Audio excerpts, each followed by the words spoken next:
out the Asian duo, pushing towards that top Dusty Divot side of XXM and Mend. And now they're sitting pretty. Divot all to themselves. They've got metal galore here, as well as wood. The one material that really be lacking is going to be stone. Yeah, definitely going to be lacking stone. They can get a 500 metal, which is going to be their most valuable asset here, landing in Dusty. What I'm just interested to see is, you know, they have no rotation items when you're looking over there, so hopefully they find something that's going to help them rotate later. There are no balls that spawn in Dusty, so no ballers. It's going to be very difficult to make it to the late game if you guys don't have some sort of crazy rotation. Shadow bombs, anything like that. Here's another fight going on towards Fatal Fields, and with how little materials there are, you got to think these players down low who are already just on white HP are in a tough spot, and there it is. Scarlet and his duo, Bell, get the quick elimination onto Brush. And that's going to push back Brush's duo into Fatal Fields to try to hide for a brief moment. Another rough start right there. So much stone in Fatal Fields. I feel like Fatal Fields is a underrated landing spot. I think you can get everything at Fatal Fields. You definitely get wood and brick very quickly, and then there's definitely some metal that you can gather around. You know, there's a bunch of cars and things like that. Some tractors there in the sticks. But listen, man, I'm really curious as to why they're not pushing Sizz. Well, it's kind of a double-edged sword too, because yes, Sizz is by himself, but we've all experienced how easily you can hide in that brush there in the cornfields. And Sizz Lucky, these top players who land Fatal Fields, know how to actually navigate the loot in.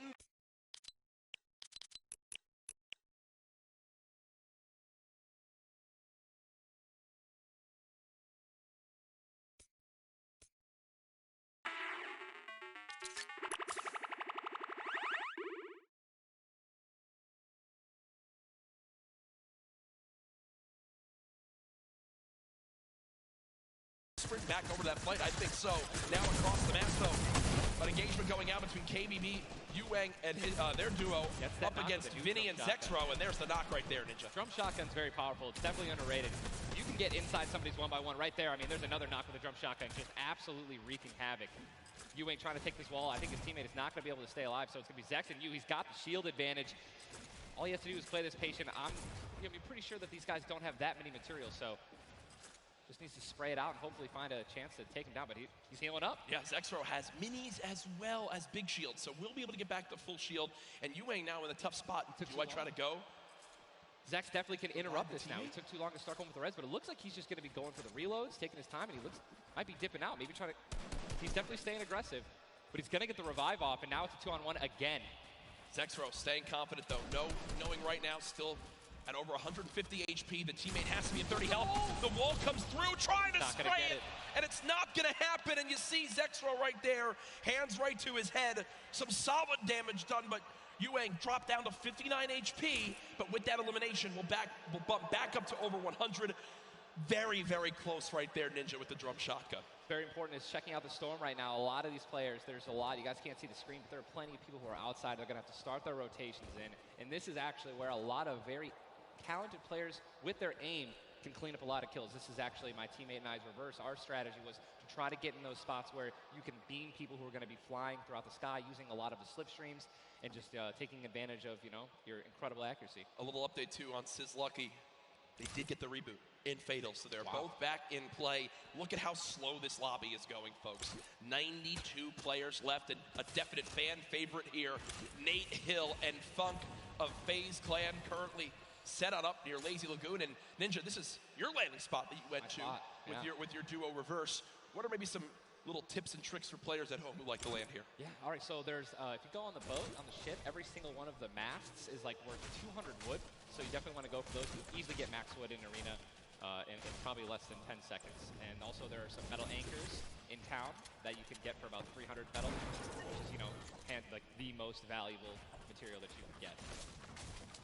I mean, I'm just 91 players. I mean, have we talked about Storm Surge? I mean, we haven't yet. I was going to let that be a bridge when we cross it, but because 91 people left. I mean, how soon is it going to be? We're going to have Storm Surge in every game. Yeah, I mean, it's going to like this is going to be nuts. If you guys don't know what Storm Surge is, basically the people, the team that has done the least amount of damage is going to start taking damage until they get above the damage threshold. Yes, and it tells the players on their screen what the damage threshold is. If you're used to playing at home, you probably have never experienced Storm Surge in a normal game, but it is very common in competitive because everyone wants to last until late game, earn those extra points, and wind up getting those placement points to come on through. watching Letwick and Flexi right now. It's so scrappy, Ninja. It's not your normal game where you get to loot up and freely grab everything you want. Here, I mean, look at the inventory. A common heavy assault rifle, 2 heavy bullets. Yeah, I mean, people are not going to be able to loot. They're not going to be able to loot normally. I mean, you have every single spot is definitely going to be contested or have talented players who are surrounding you. You got to be constantly worried about getting sniped from the side. All it takes is 2 seconds of being caught off guard, and you can get dinked twice with an infantry rifle, and boom, there goes 160 health, man, just like that. 89 players left now in the lobby as Twiz and Cover H, the duo, do get cut down. 45 duos remaining. The second zone has just been revealed, and again, Storm Surge will begin after that. I absolutely think it's going to happen. That will be for 70-plus players. So you keep that in mind as this goes on. Players who haven't really done any damage will know that they're going to be at a point where their hand is going to be forced. They're going to have to put on a little bit of aggression. You're going to see the game pick up just a little bit here. There's Snappy and Red Rush already in the next zone. They're more than happy to just farm up this metal structure and claim it as their own. They're actually very centralized as well. Yep. I mean, a really great strategy that you're going to see a lot of people going to be using throughout this weekend in solos and in duos is to just try to get in the dead center of the second zone and honestly just kind of pray that the circle is going to continue to rotate in your favor. I mean, I'm still looking at a lot of these guys' inventories. One guy just gets knocked in front of him. Like, going to try to save his teammate. It's not going to happen. But there's not a lot of rotation items. I haven't seen a lot of shockwave grenades. I haven't seen a lot of shadow bombs. I don't see any launch pads in anyone's inventory. Yeah. It's going to be such a, like, the rotations late game are going to be nuts. People are going to get lasered out of the sky.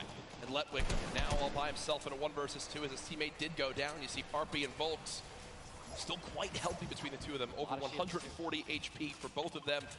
Parpy still playing the slow ground, trying to spray out the opponent. And look at the material count for Volks. 135 total builds.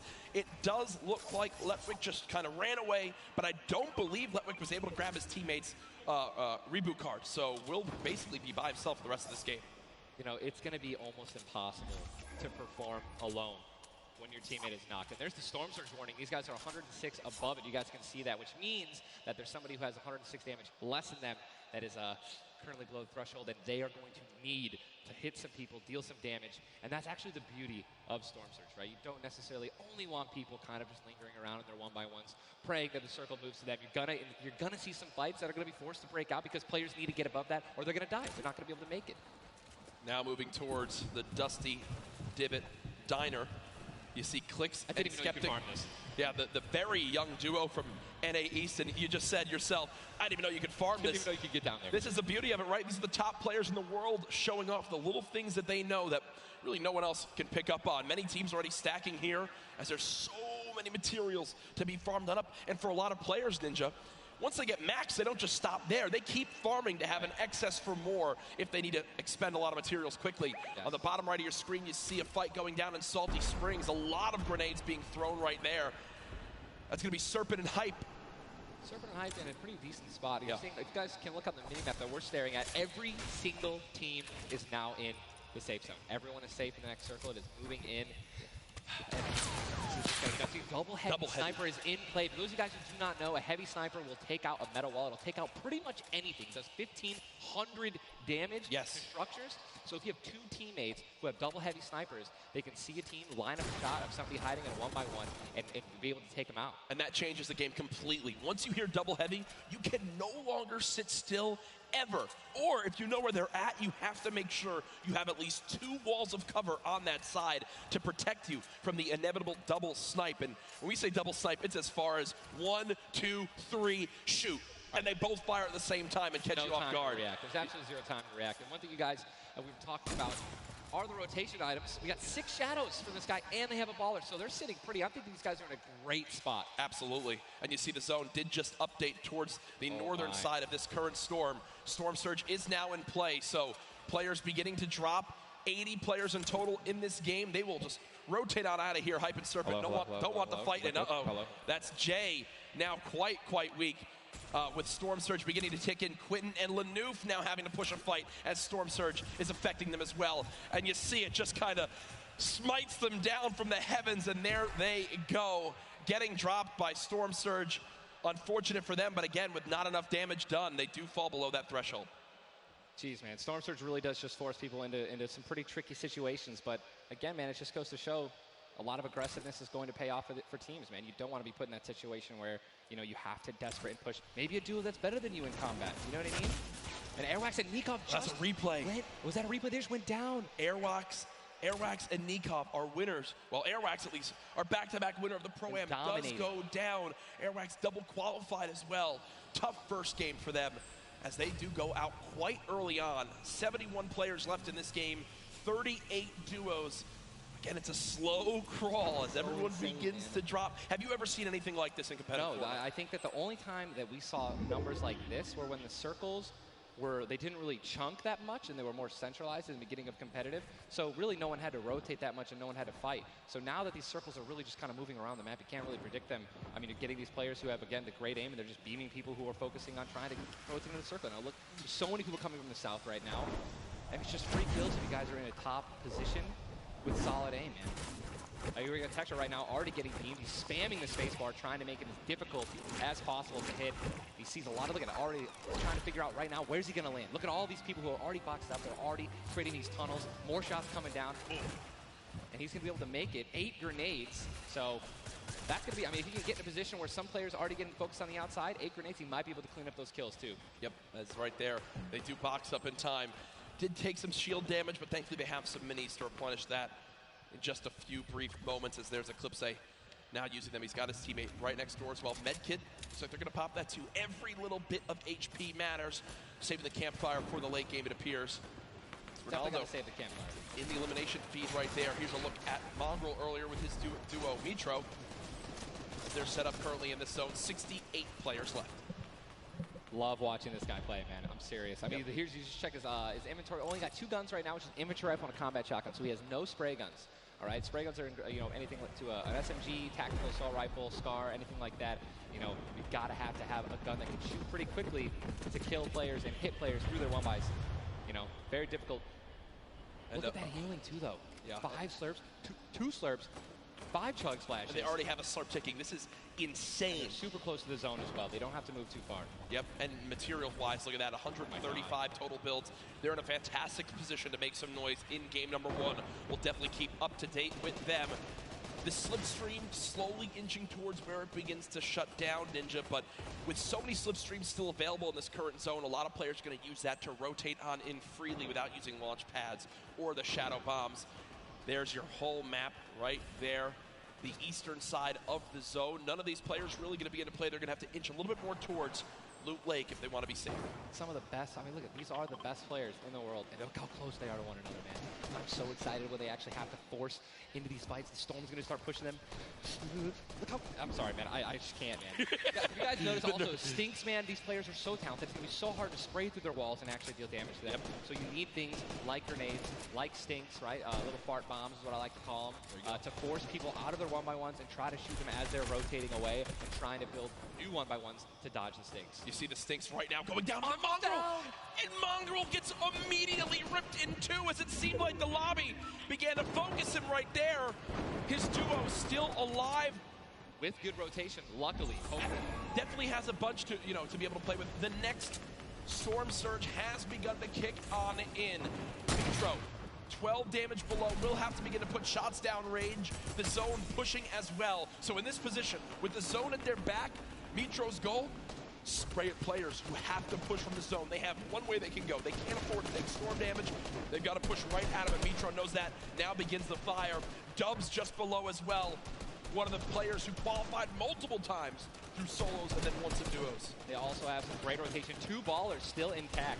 And here's the thing that you just mentioned, all these players who are going to be rotating in, being forced to rotate in, everyone knows that. Very little ammo, though. Look, these are the last 9 assault rifle shots in Dubs' inventory. It is getting scrappy, folks. And there's the split. Still, though, only 80, meaning combined between the 2, they really only have about 150 shots to work with.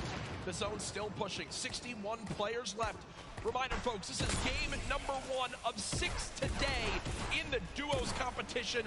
Dubs does go down as a player got that back wall. He wasn't quite ready for it. Mega frantically backing on up, trying to create some space. Will he be able to go? He's going to be able to pop that slurp. He's got the Storm Surge on. He's trying to be aggressive. Oh, he's still below, right? He's going to need to be aggressive. He won't even have time to revive his teammate.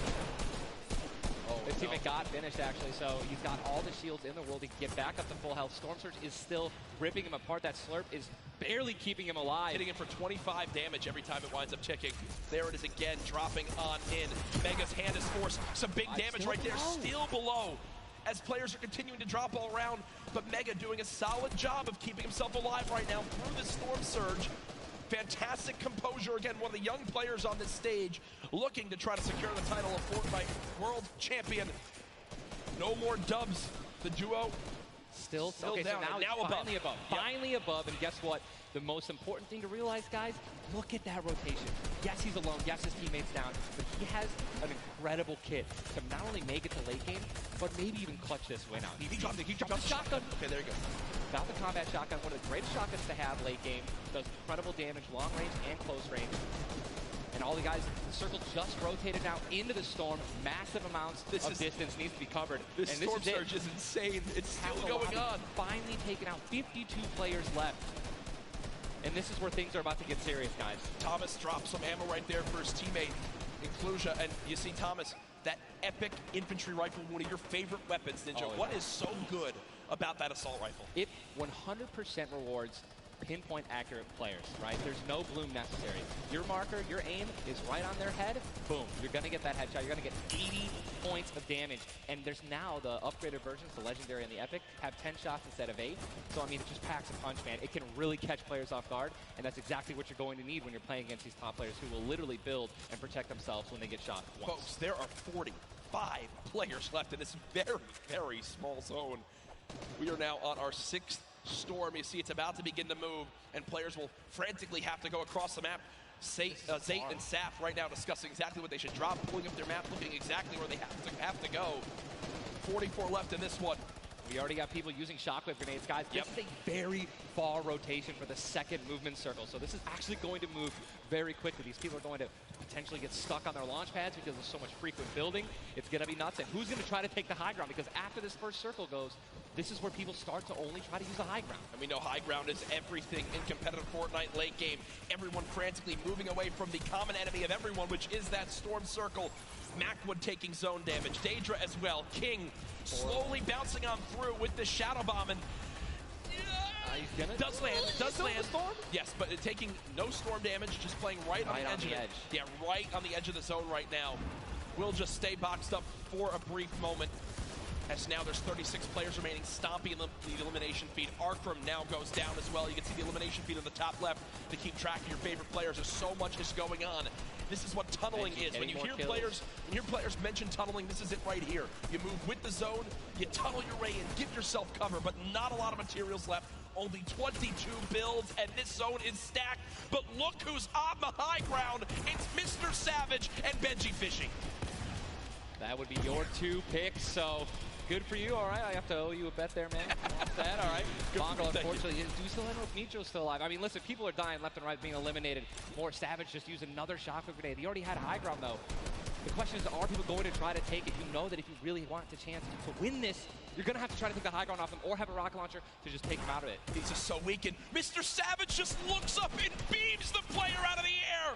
It's all Benji Fishy and Mr. Savage in the elimination feed right now. 24 players left in this one, but almost 20 duos. There's almost no duos remaining, Ninja. Right, it's all solos, and this is kind of what's going to happen, man. Mr. Savage goes down. It's up to Benji, and listen, Benji's been in this position before. We know he can handle it. Nitro's still in the game as well. I just saw him. He looks incredibly healthy, but now taking some storm damage. Benji's just going to try it. Look at the materials. Not a lot left. They're only using their shadows. I think he has 1 build left. Yep. That's it. That's all he has. He's got 10 total builds. 10 total builds. He's just trying to outlast as many players as possible. Remember these placement points. We've made it into our top 10 duos. Now into our top 8. Zayt and Saf now. Zayt and Saf now on the high ground. This game. One of the few, the only duo left. This has a Zayt and Saf win written all over it. Mitro, Mongrel's duo. was all by himself very early on. Still alive in this one. 40R Storm now getting beamed. Can the North American duo of Zate and Saf close this out? Raining down fire from up top. You see the frantic builds coming in. Benji Fishy goes down. Mega, Mitro, and Scarlet on the low ground. Shots still coming on in. Zate and Saf just sitting pretty. Mitro just got a double, I think. Mitro 5 limbs. tries to get it done. Not enough. Zate and Saf, 2 versus 1. Will they take game number 1? Yes, they will. Zate and Saf had the high ground, and they used it the entire game. Rain fire from above. We're able to make up 5 limbs plus 10 placement points. That's going to be 15 points. Game 1. Talk about a monster game number 1. You saw the immediate reaction. They know how key that was. And I've watched so many games of competitive Fortnite, Ninja. They were the only duo left with still like 18 players remaining. Yeah. When they get the high ground like that, they send 1 player down to get close. Scarlet was already weak, and there's just no shot. In the end, the veteran players of Zate and Saf take game number 1. And you know, Ninja, that was a big topic of conversation. Players with LAN experience, players who've been around the Fortnite competitive scene at these major events for a long time. Will they let the nerves get to them? Guess what? The answer is no. Zate and Saf take game number 1. Kept their composure. It was absolutely incredible to watch, man. And seriously, these guys have been absolutely dominant in the World Cup qualifiers online. And it's only fair that they continue to show their dominance here at the actual World Cup stage. Brilliant performance. You know that their game plan is always last as long as possible. Absolutely. But the fact that they made it through those storm surges, even with them not getting very aggressive, they had 0 limbs down to those final few moments. Mr. Savage and Benji Fishy, we have to talk about them for a second as well. The European young duo, they were on the high ground. It was looking good, Ninja, but so many players focusing them, the shockwave grenades as well, and they had no healing left. It's unfortunate, man. We have a group full of these players who are literally the best in the world. They know exactly how to win, right? So if they don't have the high ground, they know that whenever there is a moment that they have to shoot the high ground out with rockets, shockwave grenades. I think that's actually what happened. I think someone shockwaved up and knocked them off the high ground. Yep. But when you have shield like Zate and Naftate at the end there, and that high ground, I mean, it's over, man. What a sigh of relief Incredible, for those 2. Incredible first game. And we're only just getting started. We're only just getting started. Remember, 6 games being played today in the duos competition, in which $15 million will be rewarded. Tomorrow, we do it all over again, except with solos. So you want to stay glued to the streams here for the Fortnite World Cup Finals live from New York City. Use the hashtag Fortnite World Cup. Get involved in the conversation.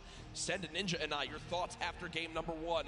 Who surprised you? What are you looking forward to in games 2 through 6?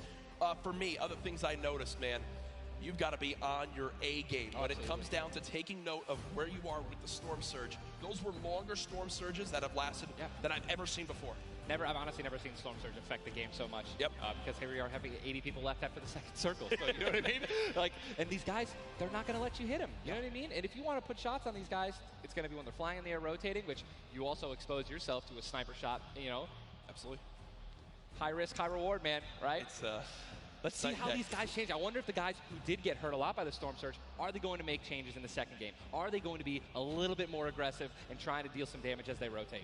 That's what I want to know. That's a great way to think of it. I know there were so many people that want to give their thoughts on these games, but over at Unreal Island, we've got our very own Sundown with his thoughts on game 1. Thank you so much, Courage and Ninja. And the first match of the duos competition is over, and the Victor Royale's experience wins out. We talked about Energy Zate and Ghost Saf and how they've been playing so long together, and that endgame was a prime example of textbook Zate and Saf. We're gonna re-roll it one more time, and we're gonna break down kind of how they were able to keep the control. Now pay attention right away.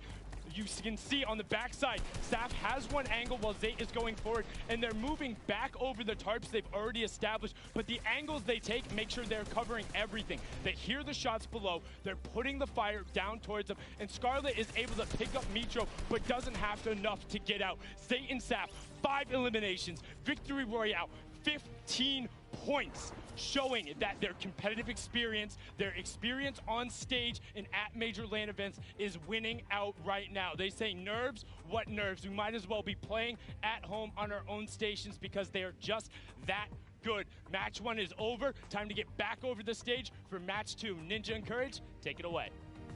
Thank you very much, Sundown. Great stuff as always there from Unreal Island outside of the venue, enjoying the event themselves. But again, whew, game number 1 in the books. Obviously, so many updates to see exactly where we stack up.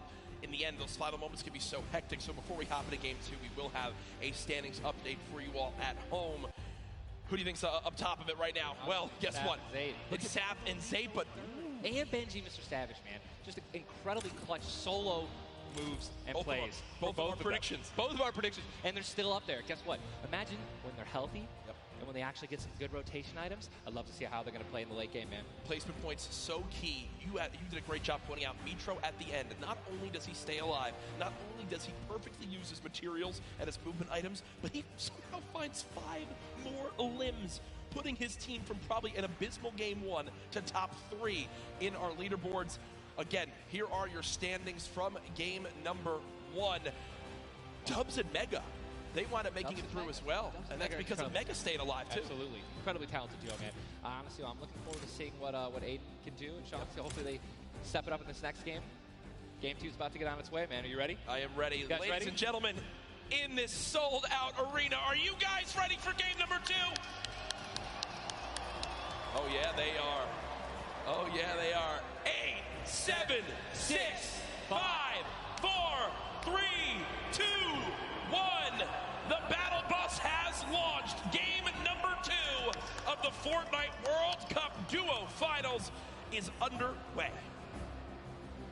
Again, I'm just going to keep saying it, the most nerve-wracking part of any competition, but definitely Fortnite for me, is the second you jump out of that bus. Yep. Right? Once you hit the ground, once these players hit the ground, they're going to definitely have, hopefully, less nerves, going to get back into the flow, back into the farming mentality.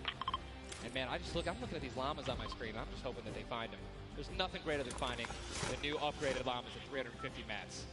Dude, they're insane. And they're everywhere. And look, wait, can we look at the map? Look at the north side. You've got 3 llamas in a very small area. And many players have gotten better at spotting llamas from very, very far away. I mean, the one thing I tell, I was telling my teammate Malachi, I was like, listen, man, sometimes you just actually have to tell yourself, hey, we should probably look for llamas as we're flying in, because usually you're looking for players who's going to be landing next to you. But if you actually keep an eye out for that adorable pink, purple, and blue llama, and there's one. I mean, look, you're just going to get rewarded with shield, rotation. There's shadow bomb storm, campfires, minis. I mean, these are incredibly valuable. And remember, materials get capped at 500 of each type. So when you get 350, it's done its job for you. You can spend much less time looting and, farming, and much more time looting. And look at Zate perfectly using the Shadow Bomb Ninja. For players at home who are wondering how he just used it for way more than the 6 seconds it actually lets you use it for, explain a little bit of staying on the side of the mountain. Yeah, all you have to do is just continue that jump animation. That's going to trigger the double jump. And as long as you don't touch any solid ground, you're going to be able to continue to double bounce back and forth, man. It's an incredible use of the Shadow Bombs, and you're probably going to see a lot of players do something like that in the late game off of other people's builds, and which is way more difficult to do that off a mountain, by the way. For sure, as we now take a look at the storm is landing side of the map, and this storm is very far. Great point to bring up there. We can see on our side, the zone right now basically gets cut off at Dusty Divot and Neo Tilted, and the rest of the north side of the map are in play. So everyone near the middle and south side will have to move, and you see in the elimination feed very early on, Elevate does get cut down. So a tough start for the duo from 100 Thieves right there, as you've got to wonder if Arkram's still alive. Either way, though, Daedra and M11Z looks like they have players down in Loot Lake. Lucky Landing, and they do have a duo nearby. Looks like they're trying to obviously back away, want to farm up. Lucky Landing is not really a 4-person landing. When more than two people land here, one of them is going to be leaving a little bit handicapped. And Yu Wang in a fight right now, popping that last big shield, so all of his damage that he will take from now on will be permanent unless he gets an elimination and gets... Look at how good these stink grenades are right now. Scram and Mexi have lost so much HP off the start of this one just from getting ticks. The spray does come on through. A third party, though, beginning to shoot down on a Yu Wang. So another player putting their attention towards this fight. Trying to line a side at Snobby, but KBB does go down. It's now Yu Wang all by himself, and no materials left, Ninja. He can't even take a wall. They're really, this is an abysmal position to be in. Yu Wang knows that, trying to fall back to his teammate to maybe sneak a revive, but I just don't see. A lot of these players really are kind of hesitant, you know what I mean? They don't necessarily want to push. There is a third party now. They don't have a lot of shield. Are they going to get it off the in right time. play. They're going to push forward. Ewing, no shield. And he's going to get the double. He's going to get the double and the revive on KBB. And there was some delicious shockwave grenades that just slid down the ramp. Ewing takes them down. The 4 builds left. I believe there was some help. The shots that came in from that third team getting nearby, which weakened them at first. Ewing gets the cleanup on the last one right there. What a swing for the duo. Shot does come in onto Keys, though, as another fight going down just outside the desert side of the map. Keys and Slacks up against 2. Running out of materials already, and guess what? These guys are at the farthest point of the storm. Yep. So this is not, they can't afford this fight, right? The longer this takes, they're not going to be able to get materials. They're going to be burning all the materials in this fight right now. So they're definitely going to need these elims to make up for it. That was And a he clean. took the knock on Landjock. And Landjock and Punisher went down early last game as well, and it looks like Landjock will suffer the same fate here. Upgraded combat shotgun, you know he's going to take that. Punisher trying to make some plays here. Still, now it is a 2-on-1 situation. Just need to play the numbers advantage. And again, Storm is about to start moving, so they're going to have to make some plays sooner rather than later. No ammunition.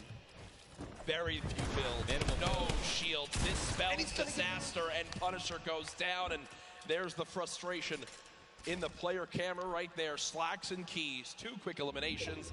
But you mentioned they can't afford to do that. It takes so much time in that fight. They've got to go very far still. Now over to Neo Tilted, Clicks and Skeptic in a fight. Got some shield.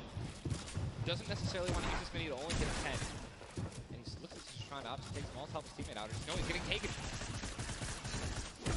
With the trap kill, he's going to get the knock. Unbelievable, incredible place. Bad Sniper goes down, and now he's continuing to branch out. When you guys are in fights like this, you always want to do exactly what he's doing right now, which is branch out, continue to build these little 1x1s with pyramids, try to confuse your opponents of where you actually are healing up. Skeptic just 8 builds left. They're trying to stay alive right now. They do have the number advantage. Clicks has time to pop 1 mini, and it looks like they're going to go for it right now. They made the conscious decision to try to build out, but no. They back up for a moment. Finally gets a shotgun. Yep. Shotgun picked up. Grenades now as well. They want to go for the second elimination. And we take the oh my god, we got some trap talk. Did he just take the L in real life? Did he just take the L in real life? Homie, this is land. This dude's going to come over. No, I'm just kidding. 40? But the stinks come on in. Stinks coming in, 22 health left, Campfire down, he has. Oh, and look who's here! Third party, hello! Look who's here! NA puts up the take the L, and EU says, no, no, no! This is the World Cup, baby! I'm gonna show which continent is best. Mitro and Mongrel, full HP, and they storm roll through. 2 elims for Mitro, Clicks still right players there. down low. Wow, incredible. Look at that kit. Gold Scar, Gold Combat, Heavy Shotgun, or I'm sorry, Heavy Sniper Rifle for taking opponents' walls. Look at, they're just stealing and bum rushing, and that's going to be it. And there's no shot right there. Skeptic, you saw, hey, putting on a show. I love it. The man does YouTube for a reason. But then also a fantastic player. I think speaks a little bit too soon. Aiden now on your screen. Does knock 1. Hasn't finished the elimination yet, so still will gain 50 HP if he can get the full. There it is. Now a 2 versus 1. Aiden and Sean. Look at how weak Sean is, though, Ninja. Sean has absolutely no health. A little bit of shield. Hopefully we're going to drop some minis here. Aiden being the good team that he is. I'm sure he's calling it out right now. But it is also a 2-on-1, and they don't know, we don't know how weak this guy is right now, but if he is weak, they're going to look to try to trade. And there's a double shotgun shot for over 21 white. Players no shield left are going to try to put the pressure on. Sean has health, and look how aggressive they're being. They're both one hit. They can actually trap. They're going for it. They're saying, no, you would have thrown the trap down by now. And there it is. And look at the take from Aiden. The jump out to the side, and they'll be rewarded with shields, with materials. And look, Aiden actually, there was 2 big shields. Yeah. Aiden's gonna get the full health. That's incredible, man. You see the stats so far this game. Aiden has done 434 damage, has taken 312, and he's near backup to max health. I know Aiden is a crowd favorite here. Every time the camera goes on, there's a big cheer from this sold-out arena. For those of you guys who do not know, the Storm Circle is about to update right now. We just saw our second one, forcing everyone out of the north and east side of the map. And also, guess what? Every single llama was found. Yep. All 5 llamas have been found, so we have some probably high material players right now. A lot of rotation. Oh my god, I can't even. Freaking out, man. You're getting into it. Looks right like now. a lot of people. I love it. Yeah, we're looking around. They're all gone. There's Yep. only 1 airdrop that's left, which means a lot of players. It's very difficult, man. going for airdrops is super risky, but it looks like everyone at the World Cup here is taking their chances. And what's kind of funny with this zone, as you see it on the bottom right side of your map, the slipstreams are there to basically help everyone get from the southeast, east, and south side of the map easily into this zone. So if you kind of sit outside and wait for players to move in from the slipstream, you might be able to deal a lot of damage. And remember, you might think, oh, well, there's no way you're going to get that elimination. I'm not even talking about that. I'm saying free damage for Storm Surge when that comes into play, because it is going to happen very, very soon here. We're about a minute away. It literally looks like we've been watching good action. But there's 84 teams, 84 players left still. Yep. I guess that's a testament to our observers backstage. Great stuff to them. Sizlucky does take a bit of storm damage right there. Chug splashes in the inventory. And Ninja, like a dolphin. Chug splashes have came into this game and they've completely taken competitive by storm. Are they the best healing item currently in this meta? I think that, there's a lot of items that get added where, not everyone is all unanimous about it, right? Some people do not like it. But let me tell you something about these splashes. I don't think I've ever seen more positive, reactions from an item being added than when Chug splashes were added. I mean, nothing but positivity on Twitter. It was absolutely incredible. I woke up to some delightful posts.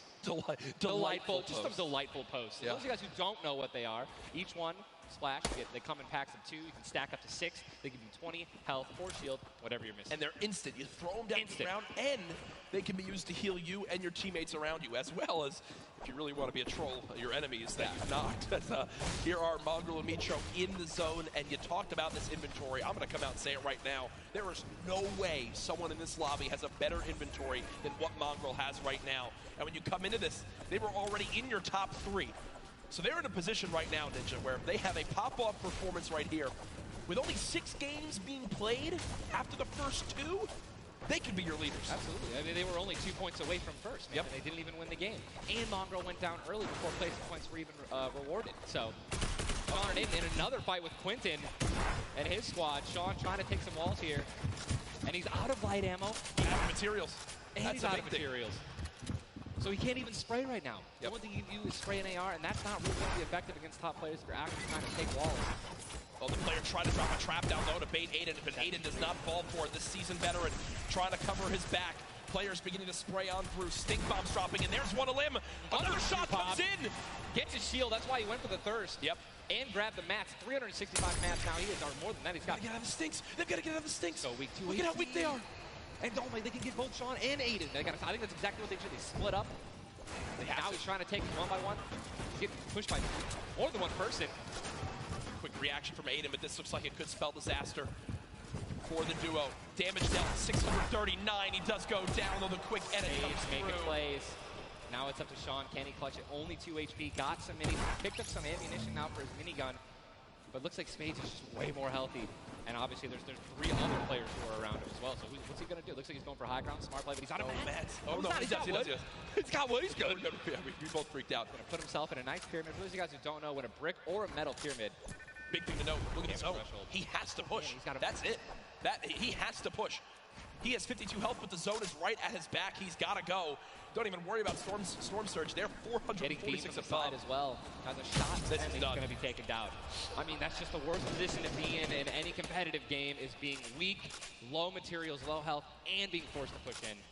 Every time you watch Aiden and whoever he's playing with, they are always the most aggressive, it appears. Yes. If you remember the famous moment, I think for me, arguably one of the most famous moments in Fortnite competitive history was the Nick Merckx and Aiden duo, where they made it into the big bonus about a year ago. Oh my God. And a crowd popped off. Well, they're always scrappy getting into eliminations. Here, the stat popped up for a second. Aiden and Sean had done 680 damage in the game.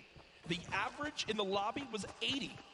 They were 600 above in this lobby already. Unfortunately, though, when you fight that much, there's a higher chance of you going down. Speaking of potential fights, here's Sizlucky and Brush, who we saw earlier on in the last game at Fatal Fields, struggle to stay alive. Now in another tough spot, as they're both low on shields and low on health. Decent rotation items, 2 shadows on the launch pad. Again, I always want to keep stressing that, because if you guys have some launch pads, even one shadow can get you into another zone. Right? Yep. You're just going to hopefully get you those placement points that you need, or even put you in a position to get some eliminations. But yeah, as you said with Aiden, we mentioned this earlier, are people going to change how they're going to play, right? Are they going to do anything different here at the World Cup? And guess what? I'm pretty sure we can say that Aiden's squad is not doing anything different. They're being incredibly aggressive. They're putting the damage down. And unfortunately, there were just too many players who took advantage that they were weak. And that was the top 5 leading into this game. You see it updated again right there on your screen of where the leaderboard is at the moment. Mitro and Mongrel staying alive, in a great spot, holding this pyramid edit. And for people at home who might not know, he's not exposed right there, right, Ninja? He's peeking through his build. Correct. As you guys are peeking through a pyramid, you hit edit on it. You cannot be seen, right? And you can also see through it. It's a very amazing feature. Fortnite Battle Royale. Fortnite Battle Royale, the ultimate Battle Royale experience. Ultimate Battle Royale experience, man. Blue T is in the storm, taking damage, a lot of damage, and he's still going to be rotating. Road taking damage as well. Thomas going to have to make some plays. And there goes Road. He actually just got knocked. 66 players remain. And this storm is kind of moving a little bit away from Pleasant Park. But it's once you have a high ground mountain in play, I mean, I'm wondering if it's going to go north. There's 3 high ground mountains in play. And really mixes it up late game. A drone ship that people can wind up going on top of, and those are brilliant to use. Oh, absolutely. If you guys can get up on top of those, guess what? You have ultimate high ground on the map without having to place any mats. Yep. It's incredible. You can't get sniped from above, and you can deal with much damage as well. Also, it's incredibly difficult to shoot players that are up there. 100%. But it's important to know that after the 5th circle closes in, those air vents will stop working. So if you don't have any rotation to get down, glide or redeploy, anything like that, yikes. That's a massive yikes. So you have to pray that someone puts a launch pad down underneath it somehow. Yep. And go for it. Yeah, just risk it all. Most of these teams will mess that up. Now, we talked about our Game 1 winners, the team that took home the Victory Royale, which is, again, 10 placement points, the max you can get for placement in these games. It was Zayt and Saf, and they're currently set on up in this zone for the moment. Did they just get the zone as well? Are they the yellow team in the mini-map? I mean, they're close enough for sure, I can see. I think, no, actually, no, they got to rotate a little bit, but look, they got 4 shockwave grenades. Yep.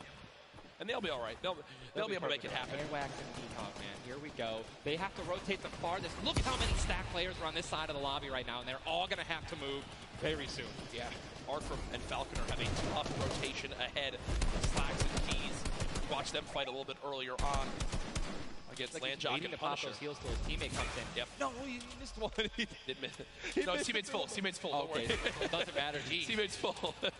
You know, I was playing with Myth the other day, and he was using a lot of chug splashes without me, so I'm really sensitive on it. We'll let you and Myth handle that one. As again, it seems like some tension there, but we continue to move on in this fight. This is game 2 of 6, folks. The matches will be going on throughout the day.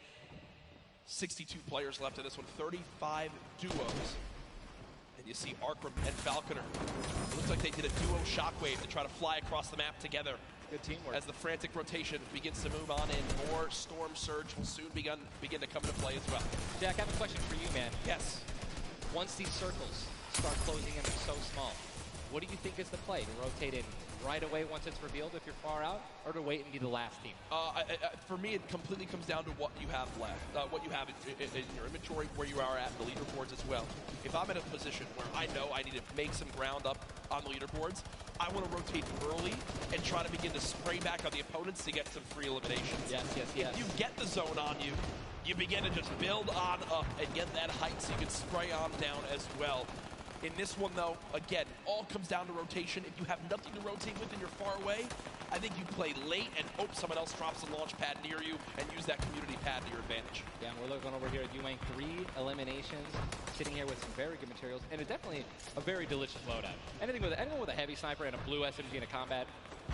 And remember, he started the game in Snobby Shores with that clutch when KBB did go down, so they're still in this one because he still has that beautiful blue combat where he clutched it with, man. Yes, he does, and all the materials you could ever ask for it. Nearly 100 builds in this one. You see they're marking right now. I think they have a double heavy sniper combo. They're either marking double heavy or they're saying, focus this, the zone's closing there. We're going to find out soon enough. It literally looks like he's marking exactly. He's trying to look and see. Yep. Oh, they do have a double heavy sniper. And Ninja called it. The man knows. They see one. And you guys saw the pyramid. It's exactly what Jack talked about earlier. You need 2 walls, 2 layers protecting you from one of those walls so that double sniper will not take you down. But they've got the tools, the key to open all doors, as I put it. And this zone, Ninja, it just moved over a mountain, man. It just moved onto the side of the mountain, so high ground will be in play. But at the same time, Ninja, half of the low ground still in play, so it's not as bad a position for the low ground players. Here's a look at Mongrel and Mitro. Remember, Mongrel did go down early on in the last game. He's got to back on up because he's burning through materials very, very quickly. They're far above this Storm Surge, so they're good for the moment, and there's the replenish from his teammate in Mitro. 64 total builds left. Always see them doing this. They always split half and half match with one another, and then they go and collect the others, and it's just a perfect way of making sure that you guys have equal material. Look at how weak Sap is. Sap just sneaking up through with that Shadow Bomb. The spray coming in from Mongrel. Stink Bomb is hit as well. Everyone focusing these players on the outside. They've got the minigun firing too. The lobby now picking up quick as we move into our pit zone. The storm is closing in, and that's going to be forcing everyone to get into where the safe zone is right now. It is moving in towards Pleasant Park. Guys, this is absolutely insane. 51 players still remain, by the way, in a circle this small. They're just trying to get as many limbs possible as people are rotating in. Mitro on the bottom right of your screen with that minigun has 631 bullets to spray down with Mongrel in a fight. Gets one player weak, but does have to back on him. Didn't get the clutch. Someone else stole the kill from him. Mitro gets chucked as well. Still have a launch pad, but again, when you're in a situation like this, low ground, they're getting sprayed with nothing but grenade launcher shots and frag grenades, and they're both going to be eliminated, and Mongrel also, Airwax just went down as well. And you see Cease in the elimination feed. Does look like, remember early on, Elevate did go down. There's so delicious. They go for it. Zane and Sap, do they do it? Do you go for it? There's a launch pad there and so many materials. This is game-changing loot right now. They've got the builds to go for it if they want. They're going to do it. They're going to make the play. A gold combat shotgun too, man. Zane and Sap, uncontested. That's one of those risk versus reward plays that can help set them up for 2 victory royales in a row. Mongrel and Mitro's loot too, man. Oh, that was making a statement. And we know that was juicy loot. Yeah, they're making a statement saying, listen, we're from NA, we're here to play. Taking out the, you really didn't know they took them out, but they're definitely taking their loot. Yeah, for sure, as they are still above this. Still great rotation items too. They both each have a launch pad, both have 2 shotgun grenades, and they're gonna go. He didn't get it though, they try to get both at the same time. Gonna be flying, and this is it, another massive rotation going to be taken to the center of Pleasant Park. They're 167 damage above the threshold, so they're looking pretty good right now. The question is, are they going to keep mid-ground, go for low ground, high ground? What's the play? They didn't get the launch pad. He might have to use his own. Yes, he does again, and that actually works out. He hits his head on something, which takes him down from having to, fly all the way up and float and get beamed. And they're going to challenge high ground right now. Zayt and Sap looking to do what many would think was impossible, which is win back-to-back games in the stacked lobby. Just saw Falconer in the feed as well. Arkram with an elimination too. 19 duos left as we're moving towards the placement points, Ninja, and these duos know exactly that. 3 points if you make it into the top 15, which could be the difference between first and dead last. What are they going to do? Are they going to prioritize rotation in and not taking damage, or are they going to try to play it a little risky and go for the limbs? If you're going to be going for limbs, definitely open up to a lot of spray, shotgun shots, AR shots, someone suddenly taking the high ground on you. So it all depends on how their play style's going to unfold, man. Many more duos remaining in this game, unlike the last one. Zayt with another elimination right there on a KBB. You got Snappy and Red Rush on the high ground, and Sap over the play. The high ground play. The high ground take. Will he get it? He's gonna get it. He has it. Zayt's got high ground. Zayt has high ground as they go to try to push for 2 victory royales in a row. Sap is there as well, but Snappy just appeared right behind Sap and shotgunned him down right there. Zayt right now is going to have to concede to the high ground, giving it to Snappy. And he's just going to have to stay alive as long as possible, try to get some placement points. He is obviously a talented player, top player. He can definitely make something happen, and I'm interested to see what he's going to do. Cease has been by himself since the first moment of this game when Elevate went down at 98 players remaining, and he's somehow still alive. There goes Mega. You've got Darox and Item on the low ground. Vorwin getting chopped down as well. Zayt with about 100 HP. Uh-oh. Here comes Vinny and Zexro. They're trying to challenge for the high ground. Keys right now being held in the storm with 5 limbs. He's going to be eliminated from the back. Zayt taken down as well. Snappy still with the high ground. Zex and Vinny and TSM crew looking good, and they're going to take it. They just took high ground. Snappy gave it to him. And they just got the high ground. Great use of the shockwave as well. Vinny as well as Zexro on hype for the moment. 5 eliminations so far. They're putting their names in the hat for potential victory royale in this game. Go down, right? They want those limbs. Vorwin now with eliminations back to back. 4 players left in this one. Zexro and Vinny spraying from the high ground. It's a 2 versus 1. The player right on the edge of the zone. The shockwave into the air. And he's going to drop on down to hype for the moment. The spray coming on in. It's not enough. Zexro and Vinny. TSM takes game 2 with style. Both alive. You love to see it. The victory royale and 7 eliminations. Look at that. Vinny's hyped and Zexro looks like he was stunned. They forgot his fries on a fast food order. Why am I thinking about food? Oh my, you know, Jack, it's pretty expected at this point. But God, it's on brand. 2 NA teams have taken game 1 and game 2, and honestly, I think that we can all say that the teams hyped up the most have been even. Guess what? Mongrel and Mitro, man, they've also been performing well. They still have so many points from eliminations. Yep. Oh man, what a great shotgun shot. They were perfectly in sync. They're even jumping and shotgunning at the same time. Vinny, pop off, man. You love the pop off. So hyped. Zexro's about to start cranking 90s or default dancing in the lobby. Like he's trying to talk about literally what are they going to do in the next game. Yeah. Like that's what that focus is. That reminds me, I've been in this situation before. He grabbed his hand and shook it for himself, man. That's a top teammate, man. Great synergy. What a start to today's competition. The energy in here is insane. I am looking around and there are thousands and thousands of people filling up the Arthur Ashe Stadium live from New York City. Again, my name Jack Courage Dunlop, joined by Tyler Ninja Blevins for what is the first ever Fortnite World Cup Finals. $30 million on the line this weekend. Millions will be tuning on in from across the world. There's so many ways to watch, and we're just 1/3 of the way done with today's action, and it's already been fantastic. I don't even want it to end, man. I could be here all night. These games are incredible. Yep. And just listen, if you guys are watching at home, you guys want to be here, right? You guys want to be competing. Take notes. Yeah. Watch these players. Watch how they build. Watch the fights that they take, the way they rotate. And we'll see you guys here next year, man. Well, guess what? Game number 2 ended with style with the North American duo of Vinny and Zexro taking it there on the floor with none other than Jordan Fisher. Thank you so much, Courage. I appreciate that. NA showing up and taking care of business. Games 1 and 2, Vinny and Zexro with a fantastic in, both together, which is an incredible thing, right? Walk me through the just in-game for you guys. So the comp's kind of hectic because of all the noise, but we're just really good at playing together. Like, we're the longest duo that have played together, so yeah, we're just not Great. Fantastic work, guys. Back to you, Ninja and Courage. JD! Thank you so much, Jordan. The duo of Vinny and Zexro, you know, they've always been known as being so aggressive. Yeah. From all the times we've seen them in these competitive tournaments. While they might be some younger players, they've definitely been around the block here in competitive Fortnite. Again, you just see them, just like a lot of other talent here, always at the top of the duo qualifiers every single week. Even though they already qualified, they continue to keep playing, and practicing. Guess what? They just took the game number 2.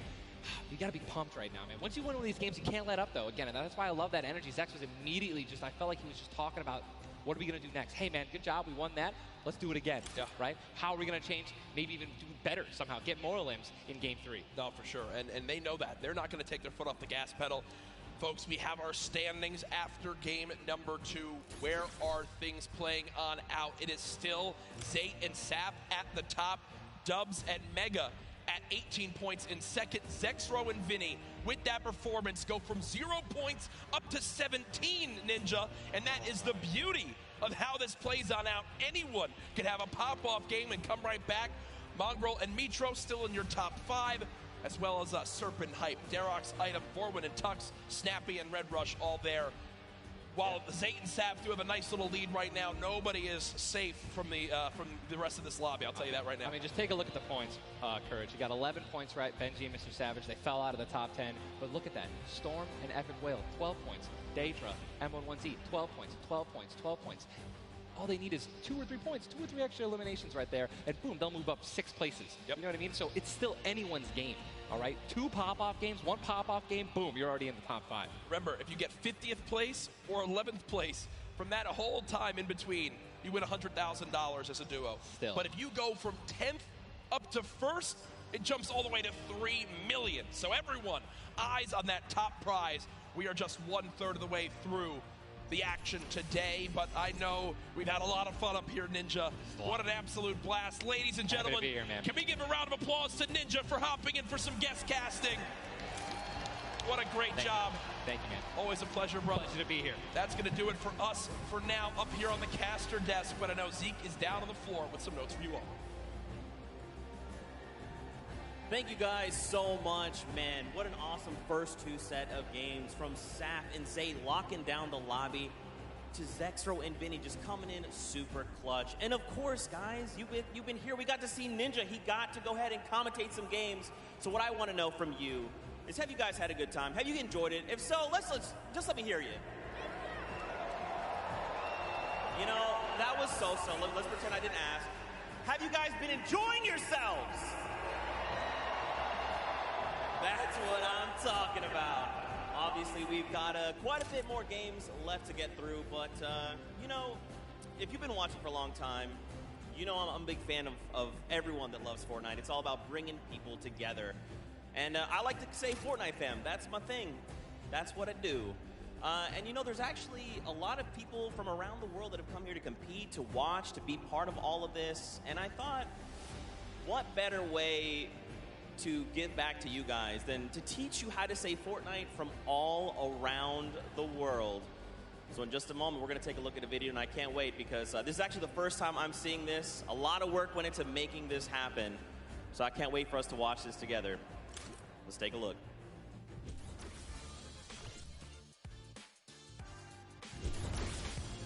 Hello Fortnite fam. 포트나이트 팬 여러분들 안녕하세요. Vi är Fortnite team, ja.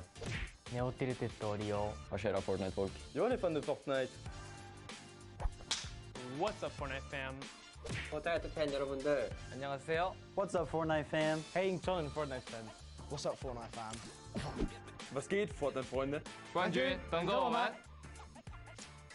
What's up Fortnite fam? Yo, what's up Fortnite fam? Are you trying to do the floss? Sorry, I'm texting. What's up Fortnite fam? What's up Fortnite fam? What's up Fortnite fam? What's up Fortnite fam? E aí galera do Fortnite? What's up, Fortnite fam? G'day Fortnite fam. Bonjour, comment ça va les fans de Fortnite? G'day Fortnite fam. Cheer up Fortnite fam. What up boys?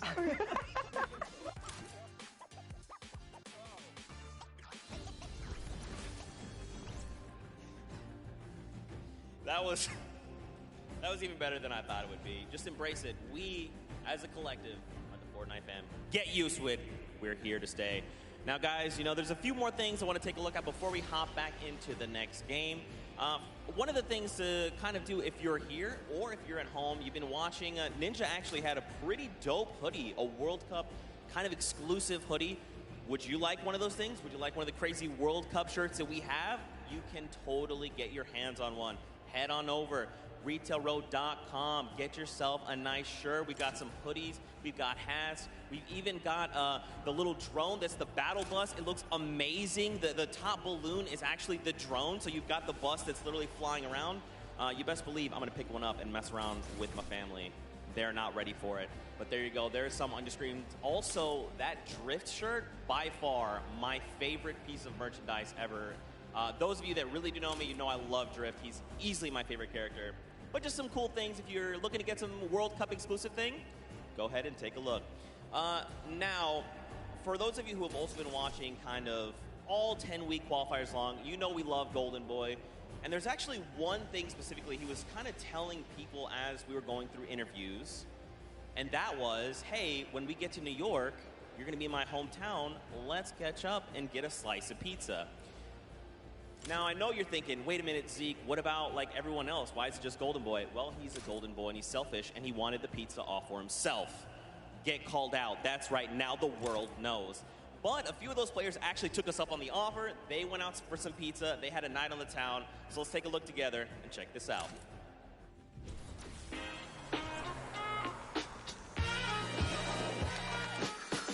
New York City.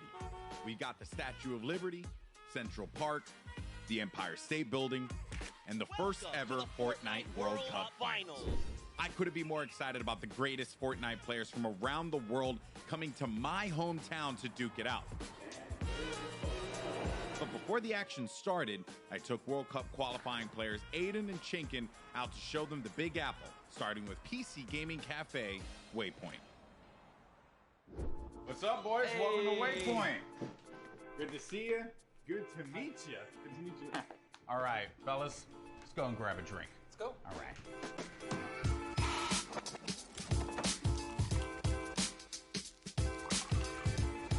All right, gentlemen, thank you so much for joining me here in my hometown, New York City. Thoughts on it so far? Chenkin, we'll start with you. Hot, Okay. a lot of people. Yeah. Hot and a lot of people. I'm sorry, but also welcome to New York. That's kind of the way it is out here. Where are you from in Austria? Austria, like I'm near Salzburg. And the population, 40K. I think it was like 40,000 people in the train that you were in on the way here. Probably. Like, Yeah, so, there's so many people. Now I want to talk about the competition at hand because obviously this is going to be the biggest opportunity, I would imagine, of your lives. You're going to be playing in front of a massive crowd. Is there a way as a player that you prepare for that? I don't think like there's a way to like prepare for it. Yeah. But try to like calm down, not get like nervous, not get shaky and stuff. Yeah. And then we should be good. Like. It's still crazy having like a live crowd. Yeah. I try not to take tournaments like too seriously. If I play relaxed, I feel like I do better. I remember when everyone's like, this guy looks like he's just chilling on his couch at home, the casters, and it was like, I was just relaxed, you know, and Yeah. just I feel like I played better. Okay, so gentlemen, we're going to be heading off to some different sites around the city. We're going to go to Washington Square Park, so let's go and check it out.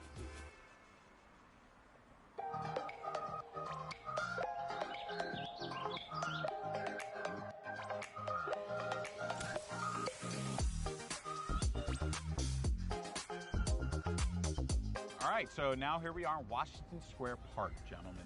And I love the fact that we've conveniently set this up. I don't know what these pieces would symbolize. I don't know. I'm not too sure. Is it like king or queen? While we have this here, let's talk about competition. You guys are potentially going to be facing off against each other. Have you thought about that now? I don't know. I just don't want to feel the L2 spam like. Oh, you don't want to feel the L2 spam? I've watched them play a little bit. Him and Stompy, they're very like I've seen them play aggro before. It's pretty scary. So if you have chemistry where you can play without even talking, you guys know what you're gonna do. That's like a team like that's gonna win. So What you guys are going to experience this weekend, this is the first Fortnite World Cup. You're going to be playing for millions of dollars potentially. Has that even set with you guys yet? even if it's not me, I'm thinking there's gonna be millionaires after this tournament. Yeah. There's gonna be millionaires. Life-changing money. I try not to be, I'm not like greedy about it or anything. It's really nice to see like people that nobody know about and they could just blow up off of this. All right, I'm going to dive more into that, but I think it's time to get a slice of pizza.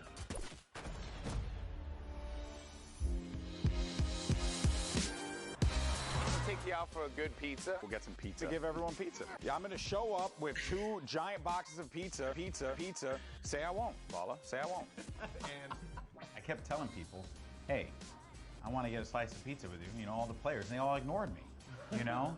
So thank you guys so much for coming out. I really appreciate it. Obviously, this has been an incredible journey for you all. You're now on the precipice of one of the biggest events in the history of all competitive gaming. I'm happy that it was a fair chance for everybody, you know, open qualifiers. Yeah. You could have no exposure, but if you're good, you get in the tournament. So yeah, I'm just really thankful to be here, and I'm going to enjoy my time here. Yeah, we just try to like make our fans happy.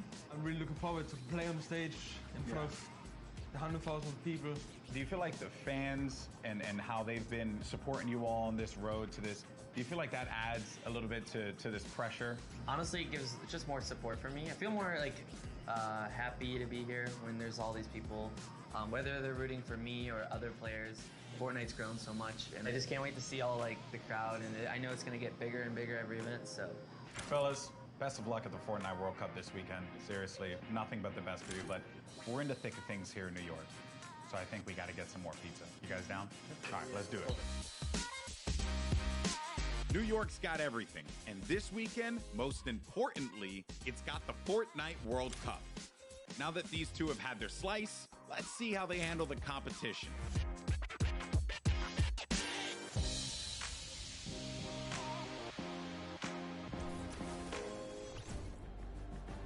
Good guy, golden boy. You gotta love him. You can't not. He's just the best, and it's really cool that he got to go out, hang out with Aiden, get some pizza, and, you know, just tour New York. You love to see it. You love to see it.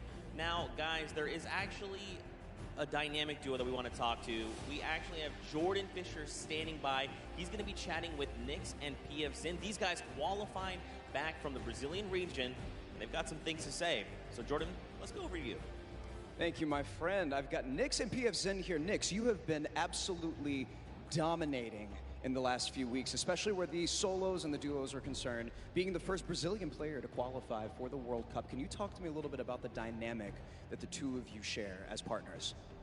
Nyx, você estava dominando nas últimas semanas, principalmente para os qualifiers da World Cup. Você pode falar um pouco sobre a dinâmica de vocês? Eu e o PFzinho costuma jogar bem agressivo e tentar pegar o máximo de eliminações possível.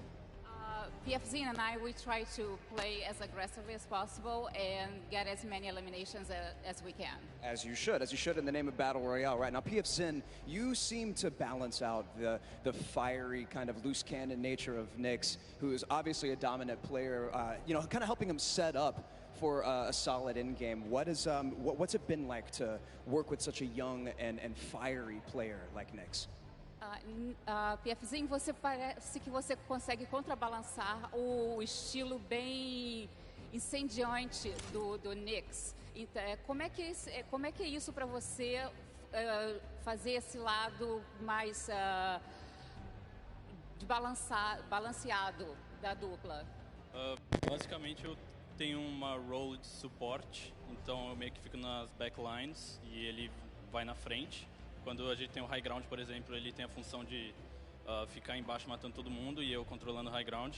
Basicamente é um lado mais estratégico, enquanto ele é o lado mais agressivo. Basically, I have more of a support role.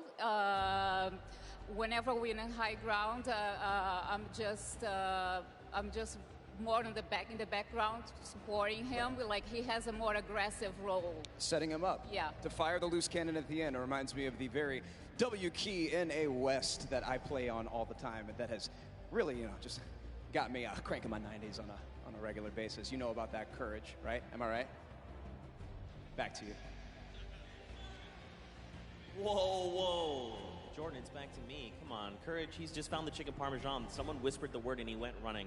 You just see it. Also, big shout out to Nyx and PF Zin. I actually chatted with Nyx very quickly. He walked up and was like, "Hi, I'm Nyx." And I'm thinking, this guy knows how to talk. So I talked a bunch of stuff, told him how much I loved him. Turns out he didn't understand any of it.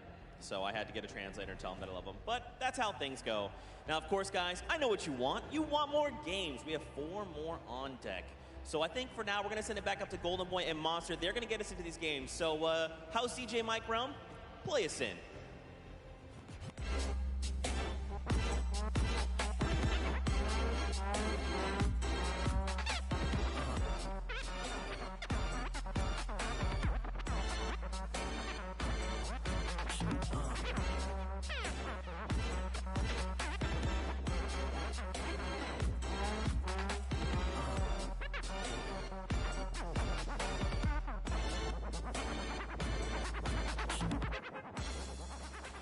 All right, huge shout out to DJ Mike Realm, spinning the 1s and 2s here at the Arthur Ashe Stadium. Golden Boy alongside Masa Face, Boricua Boys back at it again, looking to bring you the fun as we have games 3 and 4 on deck.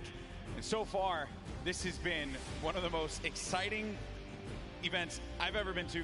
That game 1 was ridiculous. Game 2 did not disappoint as well, Monster. No, it didn't. I thought for a second there we're going to see back-to-back performances from Zayt and Sap. And I mean, we honestly did. Everyone that was in the top 10 contestant, even Miz and Daedra, they were performing. We saw them cut it all the way through. And it's that level of consistency that's going to cut the difference in making it all the way through the top 10 and being a World Cup winner. What I've loved seeing is that standings page, top 10.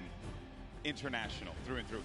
You got the Japanese players popping off, European players popping off, players from New Zealand. Everyone's putting in every little bit they can. But folks, it's now time for game number 3. The players are all loaded up in the battle bus, and we are about to take off. Let's see who's going to get that much closer to raising the trophy and being your Fortnite World Champions of Duos. Here we go.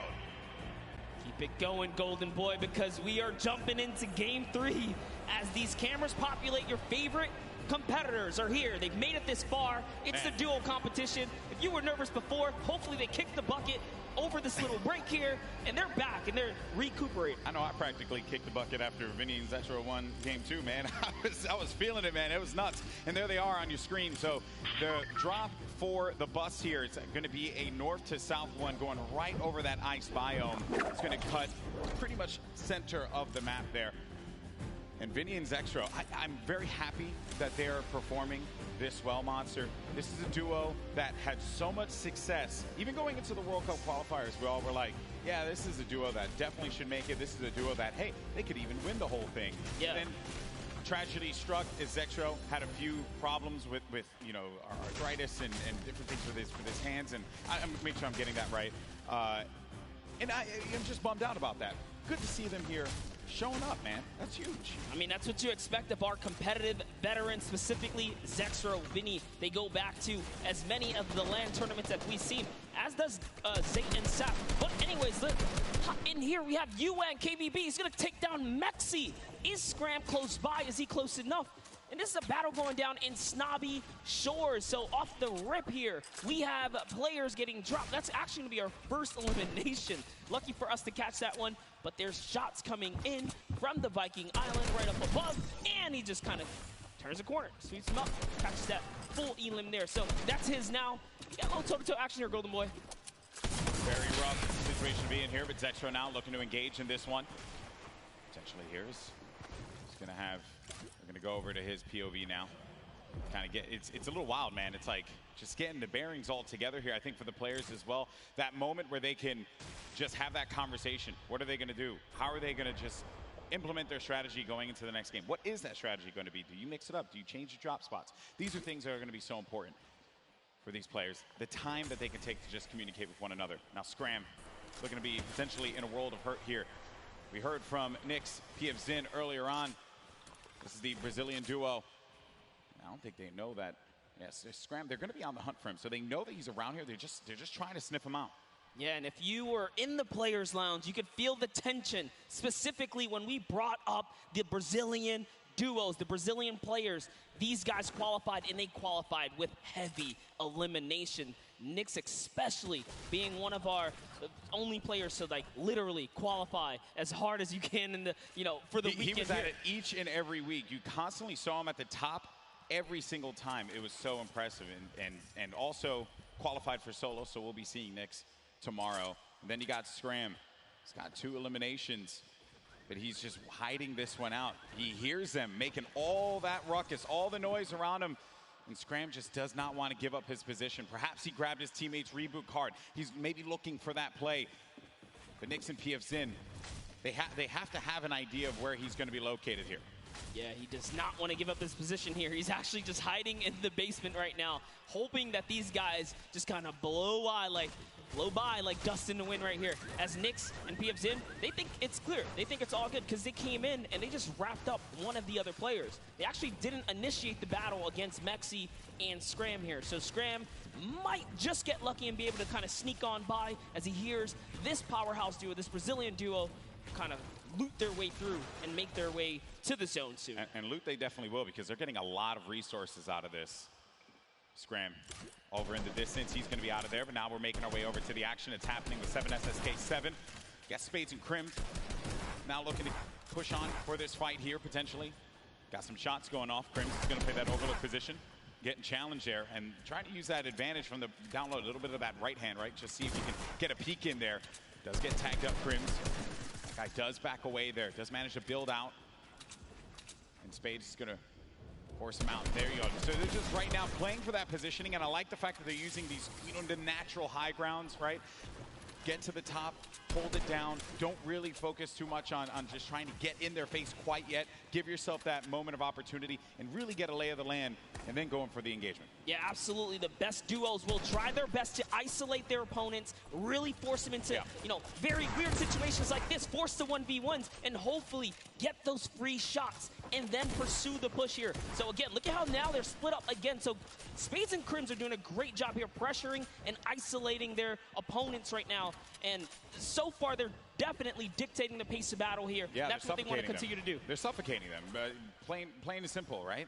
Not let them get any kind of movement there. I mean, Jamside and 7SSK7, they're having a conversation of what the play is. What is the movement going to be? But Crimson Spades are not going to allow them that opportunity to breathe. That's going to be the down there. Crims managing to knock down Jamside. He's looking for 7 SSK, 7 around the corner, and that's going to be the elimination registered. Both players are going to be out of there.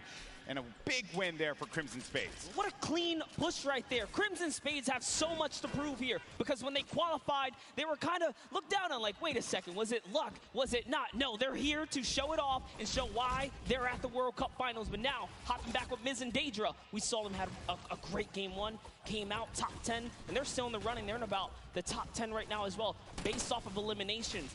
Not necessarily picking up too many placement points. They're heavily dependent on just wiping up these players at these points of interest. And looks like Lucky Landers is theirs right now. And they'll have that, but let's see.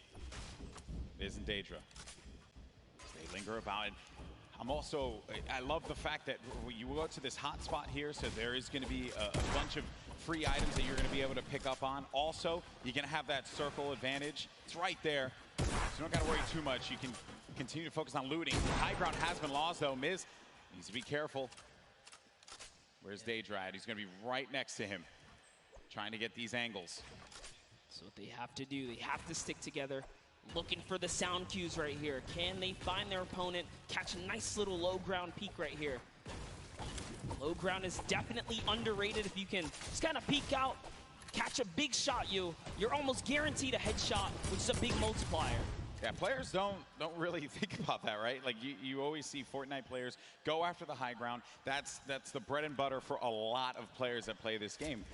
But you know better than most that the low ground can pay dividends for you if you know how to take advantage of that positioning, and maybe some overzealous players to try and get aggressive on you.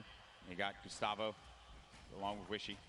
I'm actually very interested to see if Gustavo's going to lead this push here, because specifically between these two players right here, this duo, this Brazilian duo, Gustavo doesn't necessarily lead the pushes. It's Wishy. Wishy's the aggressive one here. So he has the ultimate high. He's always looking for the shot. What are they going to do? It's just a nice standoff. Yeah, and that's this whole event, right? Players have just been very cautious about what they want to do. They are not trying to get too aggressive in these fights. They know what's on the line here. Millions in prizing is on the line. You do not want to make a bad decision. Be one of those teams that are eliminated out early on. But Gustavo's going to be putting shots down. Focusing this player, forcing him to actually build up. He has no builds to work with as well. 19 HP remaining, and just a hope and a prayer, but unfortunately for him, that was not going to be enough there. Gustavo's out. Wishy isn't going to happen for him either. And Miz, he's feeling it. That's going to be 2 elims for this duo. You gotta love the snarky little smirk right there on his face when you get those 2 points. Smirky. Feels so good. It's really good. It feels really good. And then Volks and Parpy. And look at this. Parpy actually dealing with this battle. And this other player that actually got the high ground against him was focus firing on Volks. Parpy pushing back here. I wonder, you get split up like this, but Volks and Parpy, they love playing a very aggressive style. They'll get in your face. They'll box you out if they need to. Yeah, without a doubt, this duo was unmatched when it came down to eliminations in the qualifying rounds. They had the most, actually, and even pulled off a consecutive 5 victories in 8 games to qualify for one of the weekends. Volks and Parpy, another kind of reference to game 1. They had a great game 1. We saw them picking up duos, but we haven't seen them necessarily make it through the end game. All they have to do is kind of slow it down here, and that's what they're trying to do, but being split up is terrible. Also, in the distance, I just want to make note, Wolfies is a very aggro controller player. He's another one. I think that we've seen a fun mixture of players that look to get that safe approach to the game, and then others that just want to take early fights, get some points early on, because maybe they're playing that early game strategy rather than like focusing so hard. Like if you get late game, that's great, but you do want to rack up a few eliminations. Look how low the points are that have been thus far in games 1 and 2. Get yourself a few elims and then maybe manage to make it to that top 15, which is very hard given how many players have stayed alive in this game. Games 1 and 2, we were at what, circle 5? Yeah, circle 5, I think. We were sitting at like 45, 46 players. They're just waiting for movement. Yeah, and that's where that storm surge kicks in, right? Does damage to players. That's feeling back. But Crew and Chapels, one of my picks to watch, have sort of been struggling in the format so far. I guess when the real pressure's on, the environment shifts, right? Everything That's changes. right. That's right. Everything changes here, and Crew does manage to get that shot off, or attempted to, with that tactical shotgun. It was not going to get the connection necessary there, but it did put the fear in the player to have to back away. Both players, well, respecting the space from one another. The stinkers come out. Crew and Chapix having to get out of there, and they're going to use those, I believe, the shockwave nades to just fly on out of there. Didn't see the purple over their bodies there, but they were able to fly on out of that fight. Could have gotten real risky for them. I was going to say, that was a respectful disengage. You only got 6 games here, 2 of which have happened. Yeah, that's they right. need big performances. They have to push towards placement and end game. So good on them to kind of back up. And when you have stinkers, there's no defense against it. You get chunked down right through your builds. It really is annoying to go against. And speaking about the stinkers here, Epic Whale's under pressure right now, and that's just going to chunk him down. They force him off of the campfire, and we'll see if he returns to it. Yep, here you go. Yeah, you're only going to get so much time with that campfire. Epic Whale, along with 40R Storm. This is a Week 10 qualified duo. Last moment you could possibly have it happen, and they managed to pull it off. Maybe this could be the game for them. Another dominating duo in the scene, Airwalks and Nikov. Airwalks winning the Pro-Am yesterday 2 times now. This is a whole new ball game. Best players in the world in this lobby. It's not going to be a cakewalk, and he knows that. It hasn't been the best run thus far for Airwalks and Nikov. Yeah, and it was their last final games there. Notice the text right there. The fast track Airwalks and Nikov qualified for the Fortnite World Cup in their final 7 games. That's intense. They were struggling so close on the cusp every single weekend, so close to qualifying. If it was 5 placements, they were 6 or so like that. It was that close for them. But jumping in here, Crew is going to put some pressure down, and it looks like his teammate has been traded out as well. He's already gone. Also going to see some eliminations over in the feed as well. You got Crew who just cleaned up on Volks, but Septic took out X-Mend. And then I think I saw XXM pop up there on the receiving end of a shot there, so will be out of the action as well. Crew by himself has 1 elimination. Going to be looking to get as many points as possible. Now we're going to be sitting with 40 duos left alive. We're going into the next circle here in just a little bit. It's going to start to collapse. Salty Springs is going to be the point of interest for all of our players here. Got a lot of bodies that are going to be lingering outside. Some that are even as far out as Dusty Divot, like on the northern end of it, sticking around there. So maybe trying to get some last-minute loot, perhaps. We'll have to see. Here is Parpy looking for that peak. Volks and Parpy always tend to stay together, but wait a second, that was a tricky little shockwave right there. He did try to sneak his way into the build. He takes the wall. What are you gonna do with it? Crew's still looking for the replacement here. He gets it on land, takes the wall. 184! Crew's excitement, you can feel it from here. That was a huge shot. With the new tactical shotgun, the legendary. That's right. When you're feeling it, man. He went right for the fight. Ambitious, the young player there from Sweden, 15 years of age, man, and he's playing for millions of dollars. So many of these players, they're just young ones. We have a lot of young fans here in the arena today. Maybe next year this could be them. And then you got a few of the veterans. Zexro, Vinny, saw Nate Hill, as well as Funk Mongrel, Mitro, Aiden there in the corner of the screen. And back over to our Game 2 winners, Zexro and Vinny. No eliminations to their name thus far. I mentioned Wolfie's the aggro controller player. He went right for Nyx and just take him out on that one. Yeah, I definitely want to see Wolfie hopefully catch some more highlights before the weekend's over. Touch base with him. He's a great kid, definitely enthusiastic about being here at the World Cup, and he feels totally prepared. He's ready to represent. He's one of the few controller players to actually qualify for this weekend. This is a big weekend for a lot of players, obviously, clearly. Here you have Cease and Elevate. They haven't found the rhythm. They've been a little quiet, man. They won WSOE, a great duo that has had success in the past, but this has just not been their game so far. Got to get something to turn it around. The talent is certainly there. I think I saw someone on the Fortnite competitive Reddit mention, why is no one talking about Cease and Elevate? And I think it's just important to note that in order for us to talk about it, they got to start doing some things. And I think games 1 and 2 has not been their game. Yeah, and I mean, we were there in the warm-up rounds. A lot of players were not necessarily revealing strategy, but whoa, that's a huge shot on Ziff right there as Mitro sends one flying down the field right there. Sent him packing. Dear me. All right, so back into the action at hand. We're going to have 36 duos left in this. Notable names, obviously, Mega and Dubs. Benji Fishy, Mr. Savage. A lot of people in the crowd pop for Benji Fisher when he walked out, as well as Mr. Savage. For due reason, this is a stupendous duo. The double snipe combination from Benji Fishy and Mr. Savage. Big shot right there. These double snipes, you gotta be careful. There's no standing still in a box here because you might eat one right there. They line up another. Right. Not quite successful that time around, but hey, all damage matters. Storm Surge, you want to be dealing damage. You cannot stay idle. There are no free passes at the World Cup. Look what happened in game 1, man. The Storm Surge claimed a lot of victims. You have to be engaging in fights. You cannot stay still. There's Fwexy and Letwick on the move. Nyrox right behind him. Cooler organization. Benji Fishy's going to be down. Just saw that one off on the side. Mr. Savage now having to deal with a player that had engaged on him. He's going to get built above. He just needs to wait this one out here, but Benji does get cleaned up. Yeah, that was going to be Fwexy.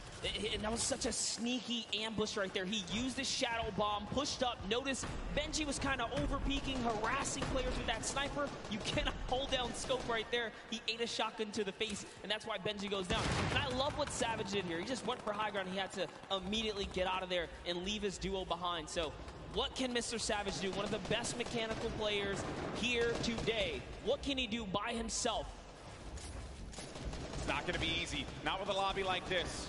At this point in time, he's really just looking to play the keep away game. Maybe can pick off a player with that heavy sniper, get an elimination for himself. They only have 1 point right now, and they're nowhere near getting the placement points currently.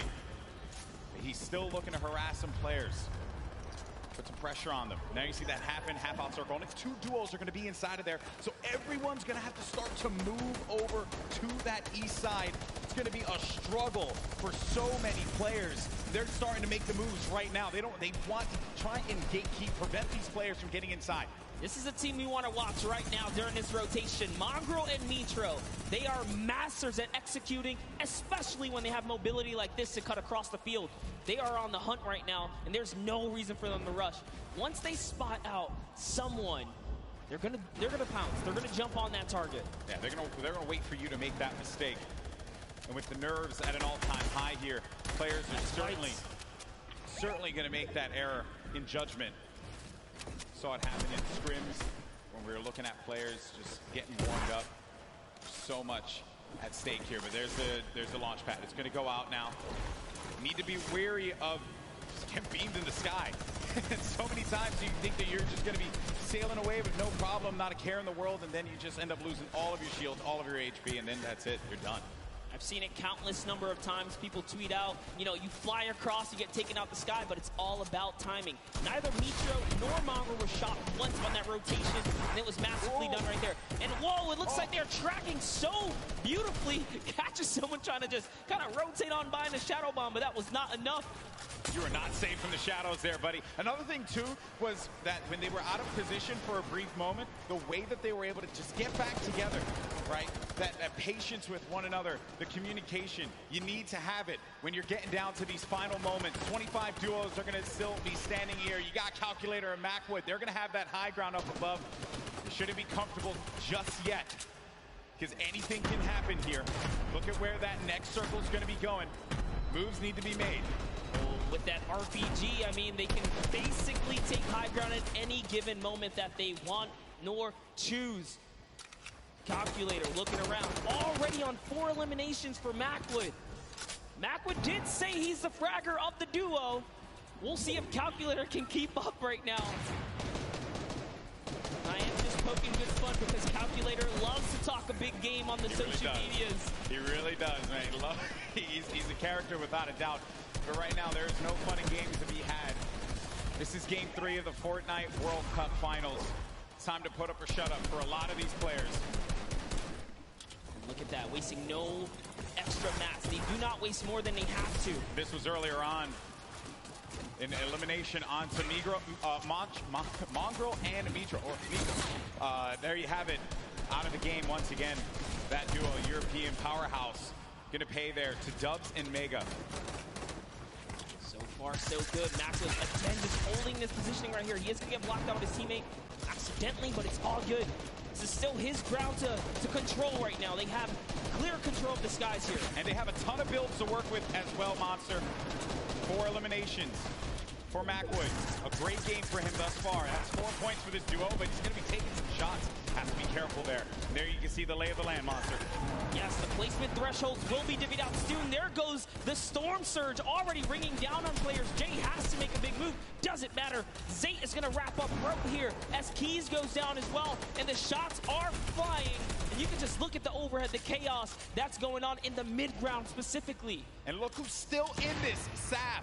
They're going to be in first place. If they keep this going, another dominant game for them, another high-placing game could be the difference maker to keep them in that first place position. Up on the high ground, Calculator and Macwood putting down shots yet again, not giving players any moment to be comfortable whatsoever. Look at the names that are here, though. The Rockets now starting to fly by Wolfies. Wolfies having to defend himself. Zate's going to be out of this one, so now it's going to be up to Saf. And Saf, he had to see his teammate go down, but his back's going to be to the Storm there. Now looking at Mega, who's waiting this one out. He knows on the right side of your screen, you can see it down low, that these players, they're going to try and force their way into his box, so he has to play defense. He has to disengage. And there's Saf, who just lost his teammate Zafe. Now he's going to be running this one solo. And then up above, it's Macwood and Calculator. This whole time, they picked up 3 eliminations from that whole exchange, Monster. That's exactly where you want to be. They're still putting this pressure down. And Zaf is looking for one, but it's Vinny who's going to take him out right there. So Vinny's going to find his first elimination, and he has so much health.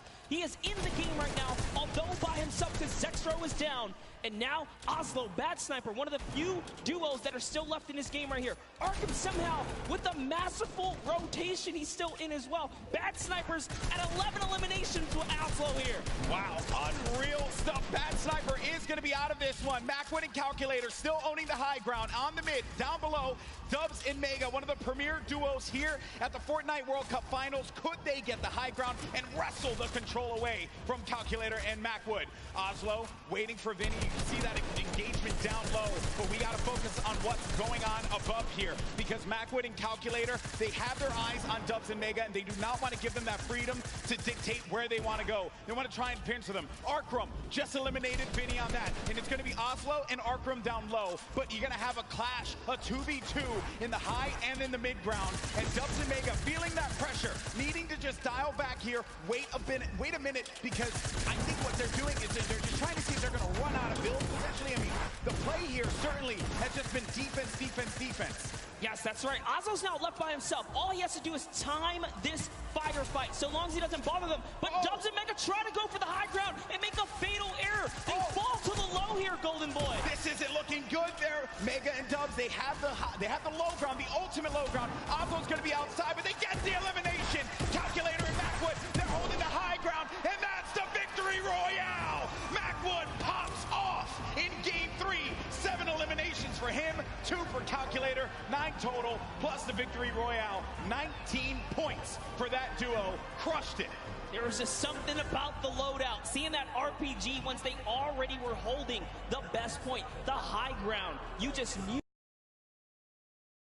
pressure, and that's what Macwood did there. What was it, 7 eliminations? Hey, shout out to Calculator too. He got a couple at the end. Yeah, he had his back. Most importantly, Dubs and Mega constantly playing that defense. Credit to Macwood and Calculator for the way that they continue to apply the pressure. And then it was the shock, sending them down low, forcing them into that engagement. Credit to Oslo now, who took traps instantly to see maybe he can get a cheeky trap elimination. Didn't work out for him there, but a top 3 placing for him. Certainly got to be happy with that one. And then it came down to the final moment when Calculator and Macwood together were able to push his player with their combat shotties. Boom, that's the game. And look how happy they were there. So good. Gotta love their reactions right there. Whew. What a game that was. Had a little bit of a slow ramp up, you know? But that's what Fortnite will do to you.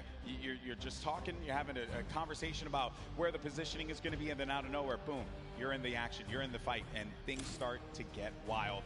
Great game there for Mac winning Calculator. Calculator winning on the world stage, man. Look at that. Eat your heart out, Reddit. I gotta say, you know, I'm sure he's proved a lot of people wrong, and you have to respect it. Yeah. But, Golden Boy, I want to see where we stand here. Where are we right now? So at the top, it's still going to be Saf and Zate with 38 points. They have that victory royale from game 1 and 16 eliminations. Mega, Dubs, second place, looking pretty. No victory royales for them thus far. You saw Zextro and Vinny do the same thing, but it's Calculator and Macwood that jump up to 6th place. They have 22 points total, 12 eliminations in that game.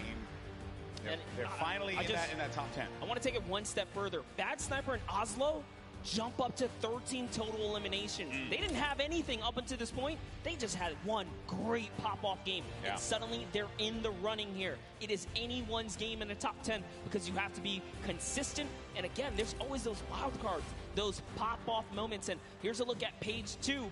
Any of these guys are still in the running right now. You got Bell and Scarlet, who've been wrestled out of the top 10. The Japanese duo who had a premier game in game number 1. Benji Fishy, Mr. Savage saw their demise earlier on. They're going to have 13 points there, but you saw the standings, and we're in game 3. And these games are going to be so critical. Games 3 and 4 really set that tone, because once you get into like game 5, a lot of players are going to be down low. Like, there's opportunity for you to try and get your way into that top 20, which is where you're really going to start to get a lot in the prizing. But for the folks that are going to be sitting in top 10 right now, they're going to be feeling very nice about their current standings. For game 3 to be in 2nd place, Dubs and Mega, and then Saf and Zate still performing so well. And that's the crazy part. Dubs and Mega, everyone has been rooting for them. They're like that wild card that came out of nowhere, and they really swept the competitive community hard lately. That's right. So I did get word. We have Jordan standing by with our winners from game 3. Jordan, take it away. NA really showing up and showing off today. It's amazing, seemingly tapping in that nail on the coffin. Such a please pardon the pun, I have to say, calculated game here from Calculator and Macwood. Guys, well matted, well utilized. You dominated high ground, seemingly all of that in-game there. Walk me through that process of getting that high ground, attaining, and then dominating for the rest of the game.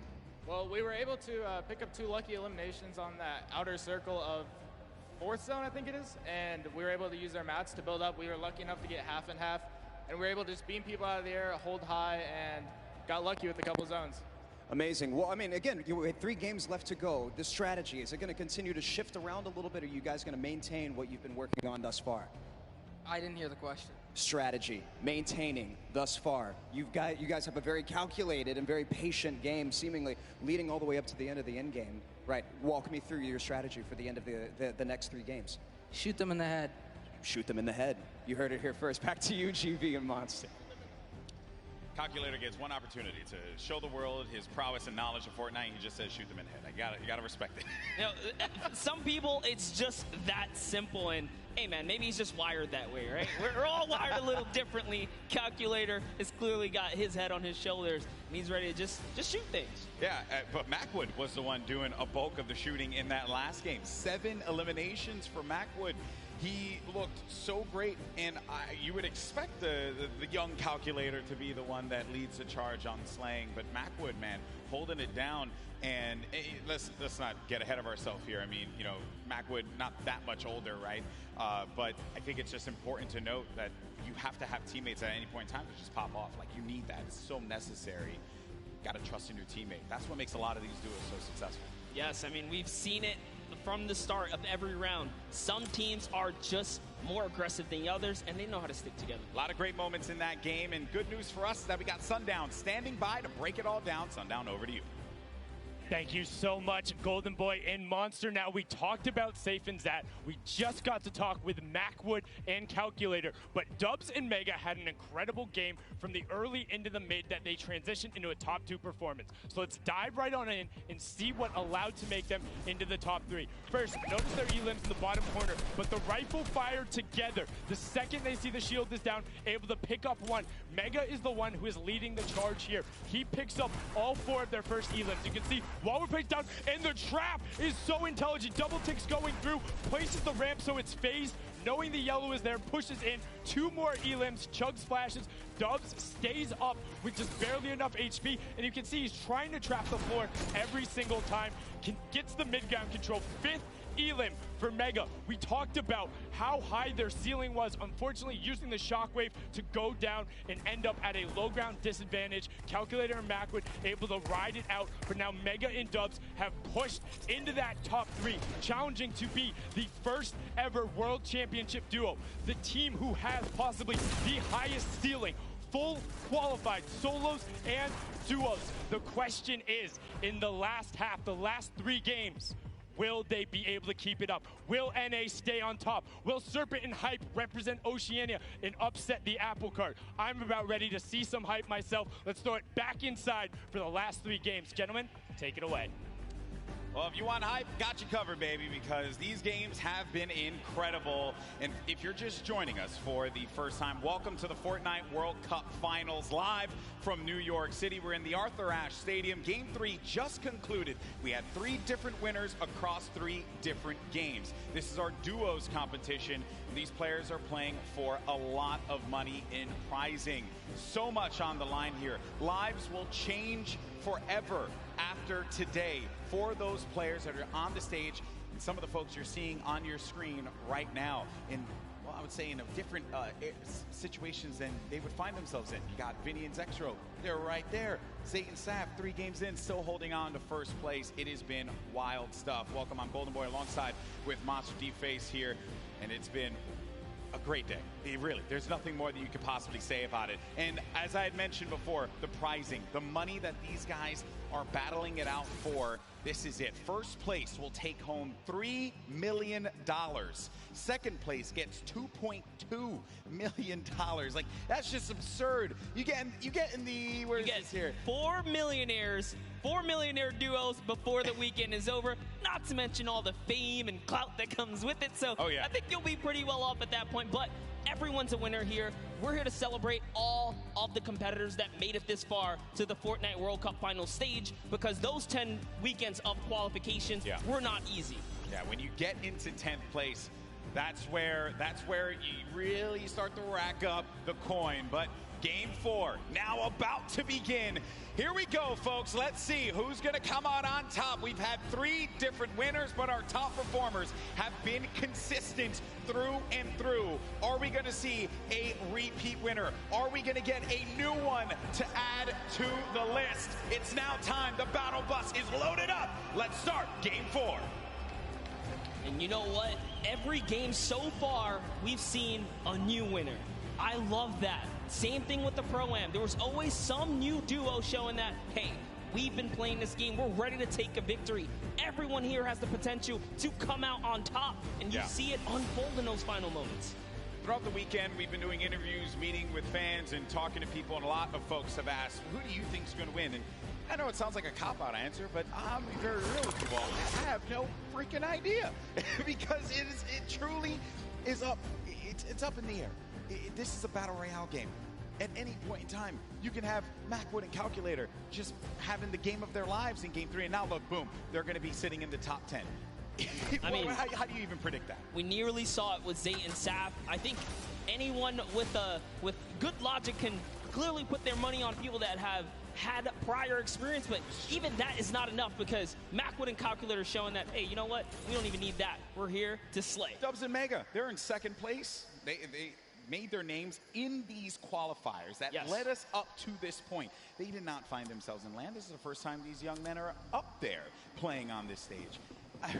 When I was their age, I couldn't even believe that I would be capable of doing something like that. And they're doing it, and they're doing it with style. And then to make matters worse for everyone else in the server, they've been so consistent, deadly through and through.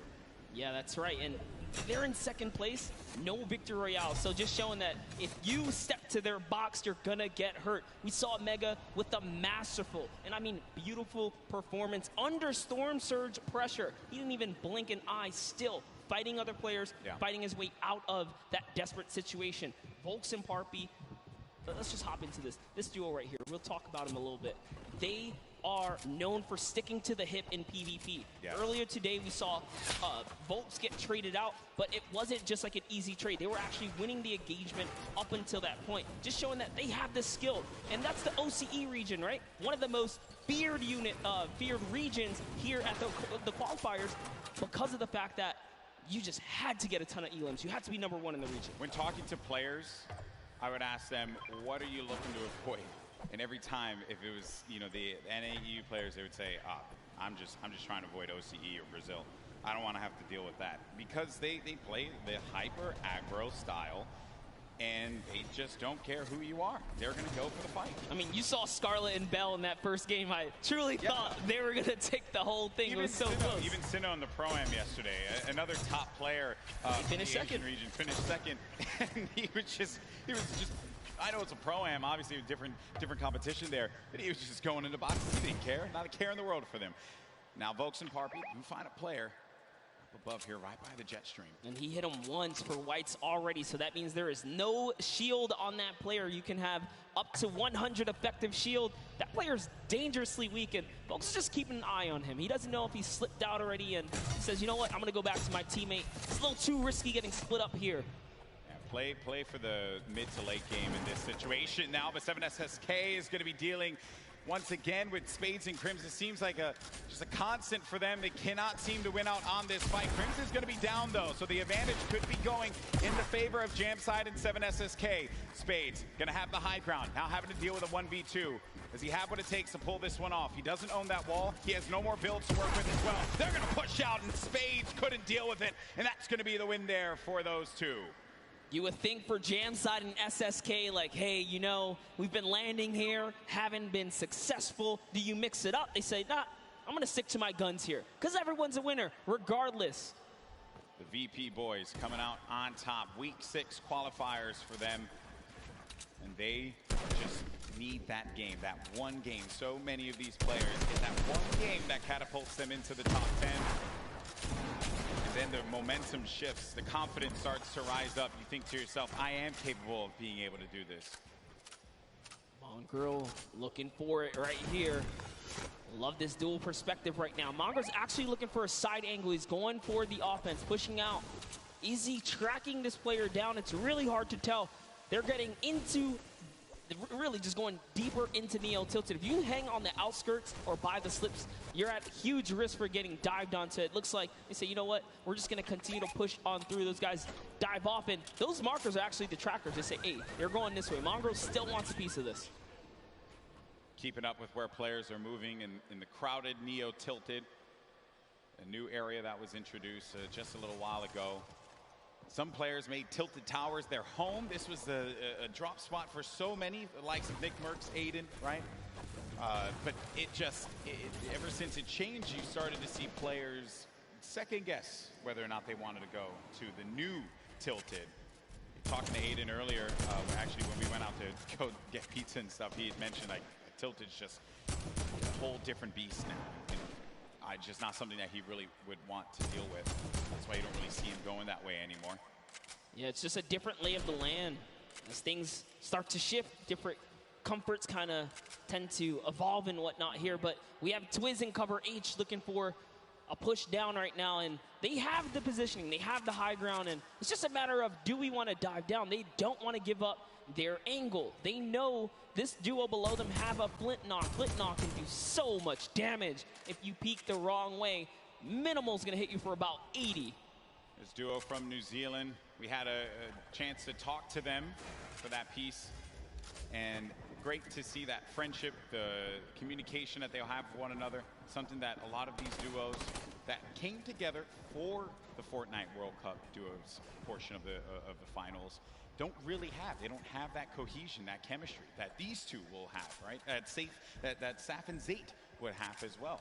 Crazy to think there's 89 players in the lobby and 48 duos, so a lot of disengages, a lot of solos out there right now.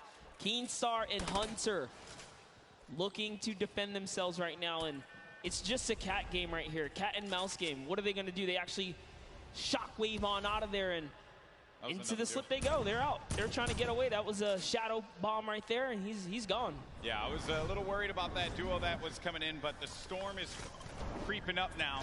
This is only phase 1. Nyx gets knocked by Zexro. Saw that in the elimination feed just a second ago. Item and Derox out in the wide open. And it looks like, actually, they saw Mend right there building by himself in a one poor wooden shack, and they're pushing the shack now. So Twiz is going to hear these shots off in the distance, but looks like we're hopping over to the Loot Lake area where it's Macwood and Calculator going against Daedra and Miz. This is a top 10 contenders right here. The Game 3 winners now having to deal with Daedra and Miz. Shots as well, snipe shot, you just heard that one squeak by Daedra. Need to be careful there, there's some more shots being laid out. Disengage as well. And they're just really pushing them away from here because you got to get to that safe zone. Don't want to have to deal with the storm, obviously. It's still early games here, so you're not going to be ticked for too much. But you're really looking for this next zone where you're going to start to move here. And this, again, the game is going to be so slow in the start because as you get closer and closer to the end, game 4, critical game, Monster. So many points you can earn from this. Flying into the top 10 potentially if we have a new winner that was outside of it. This is where players start to, I guess it really sets in on them that they're going to be playing for $3 million in prizing. Yeah, if it hasn't already, I don't know what world they're living in, but here it is. Twiz goes for the shockwave overhead, and it's Derox who eats a chunky one right there. Cover H looking to chop this bad boy down. In comes the Sinkers. Is it going to be enough, though? The pressure is so real right here. Twiz and Cover H doing it not only for themselves, doing it for New Zealand, their families, and everyone watching them at home. And that is going to be one elimination through. I saw that one pop up. That's number 1 for the duo. The challenge comes in, and that's the win there. 2 elims total. Twiz gets them both. He tried to get out there and play the trap play, but it was not enough.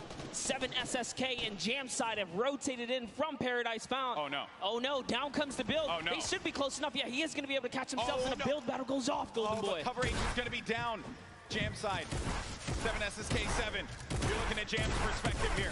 Going in for the fight, and after winning that one out, it's going to be Jam and 7 SSK 7 that get the better of the boys from New Zealand. They found their stride coming into game 4 so far, and that means they're in the running right now. 4 elims is enough to put you on just about page 2, top 20, and we talked about it. If you can make it to that top 20 bracket, you're still in the running so far because there are several more games left before this thing is over here. This Calculator finds himself very high in the sky right here. He's got a nice little base, and they're just waiting. Yeah, waiting it out. Norwood's going to be beneath them. And those are the players that were forcing them out before. Oh, no. Starting to hear the explosions. Knocking him out. Wow, he actually sent a shot when the Splode came in and hit Cease with that? What? How was Cease knocked right there? Just, again, when it comes to Fortnite, you never know what you're really going to expect here. Players will always pull something out of the hat and surprise you each and every time. I was looking over at Macwood, who's playing defense. Calculator now really having to deal with 2 players angling shots at him. Macwood back into a fighting position, a fighting posture to help his buddy out. Yeah, and it's so unfortunate because they were just about to push to seal the deal and elevate there, and that third party up on the mountain ruined that push. Slows things down. Elevated Seas having to deal with the Stinkers. Will be moving out of the fight now. I love it right there. He uses the Stinkers to back him off, and since he doesn't take friendly damage from it, he pushes right into enemy territory here. He's so offensive. He's on the enemy traps. Oh, man. Macwood gets owned right there. Not what you wanted to see happen after winning game number 3, but Elevate and Seas, we mentioned them before. They just need that moment to pop off so everyone here in New York can see what they're capable of. Such a great duo, but now having to deal with another fight. But to Elevate, what a shot there. On Calculator, sending him packing. Calculator did a great job, though. He did win his straight off against Cease. Ronaldo and Zip are just nearby, though. Looks like they've heard the commotion. They're getting closer, and it's Norwood. Norwood's lurking about. He was like, you know what, getting closer, trying to see what he can do here.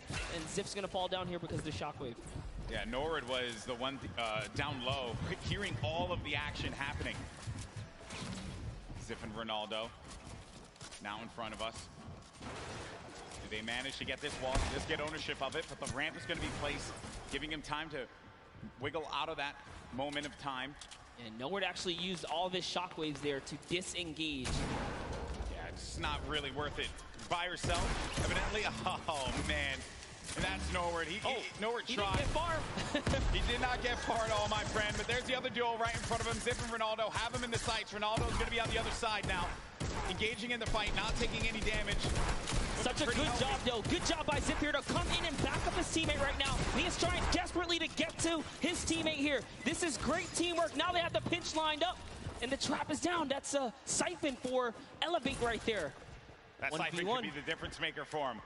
Ziff doesn't have any shields. He needs to take a moment to just pop the minis. It's a little bit of a reset here. He's still in this too, so he didn't get knocked. He's not full eliminated yet. Which is rough. You don't convert the Elam, you don't get the point either here. As Elevate is doing a great job on defense, but the Campfire heals down players as well. This is actually really, really smart of them to sit on the Campfire right now and just wait and buy time. Always looking to set up the phase through right there, trying to get through the build. Some shockwave comes out, and close but no cigar. Such an intense fight between these two. Oh no, someone thirsted. Snappy, he went for the shot from the distance. There you see him right there along with Red Rush. And then Zip down low on this island, using not only the rocks, but also this metal that he had just built up for himself to get out of this. Zip is the target of the server at the moment, as everywhere he moves, he cannot seem to catch a break, but he is going to find a little bit of that high ground real estate right here and hopefully ease up the burden, but nope, has to change layers again. And now let's go ahead and take a look. Oh, and Zip is out of here. Funk, I could have sworn I saw Funk there, but no, I think it was, that was Elevate. Apologies, that was Elevate that did get that. But the secure was there. Moving on now, taking a look at the other side of the map. We have Stompy and Shinken still in the game. Mongra and Mitro, Benji and Savage, Aqua. All of these duos, very, very powerhouse duos here. Yep. Close by right now. 4 eliminations for Benji Fishy. 36 duos remaining. It's going to be a loot late circle. So some water. Players will just have to build over. Nothing that these guys can't handle. Oh, a lot of open air though. Lots of open air.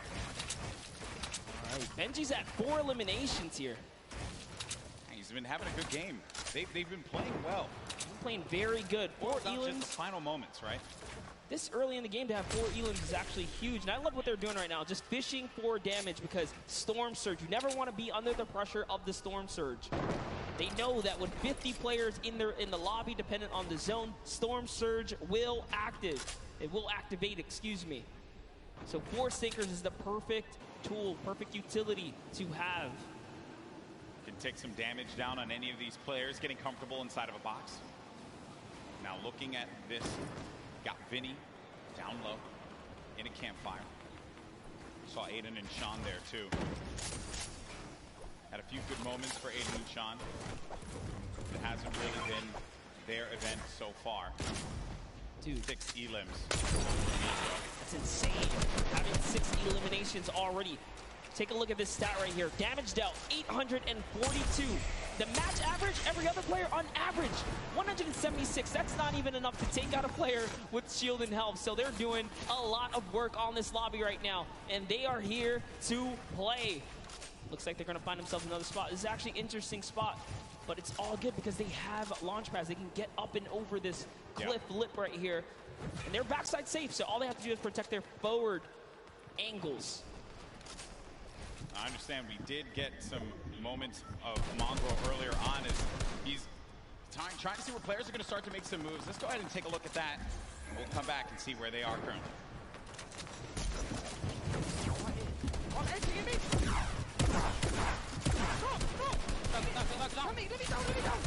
Oh my, up that. Nice! Nice! Oh my god, nice!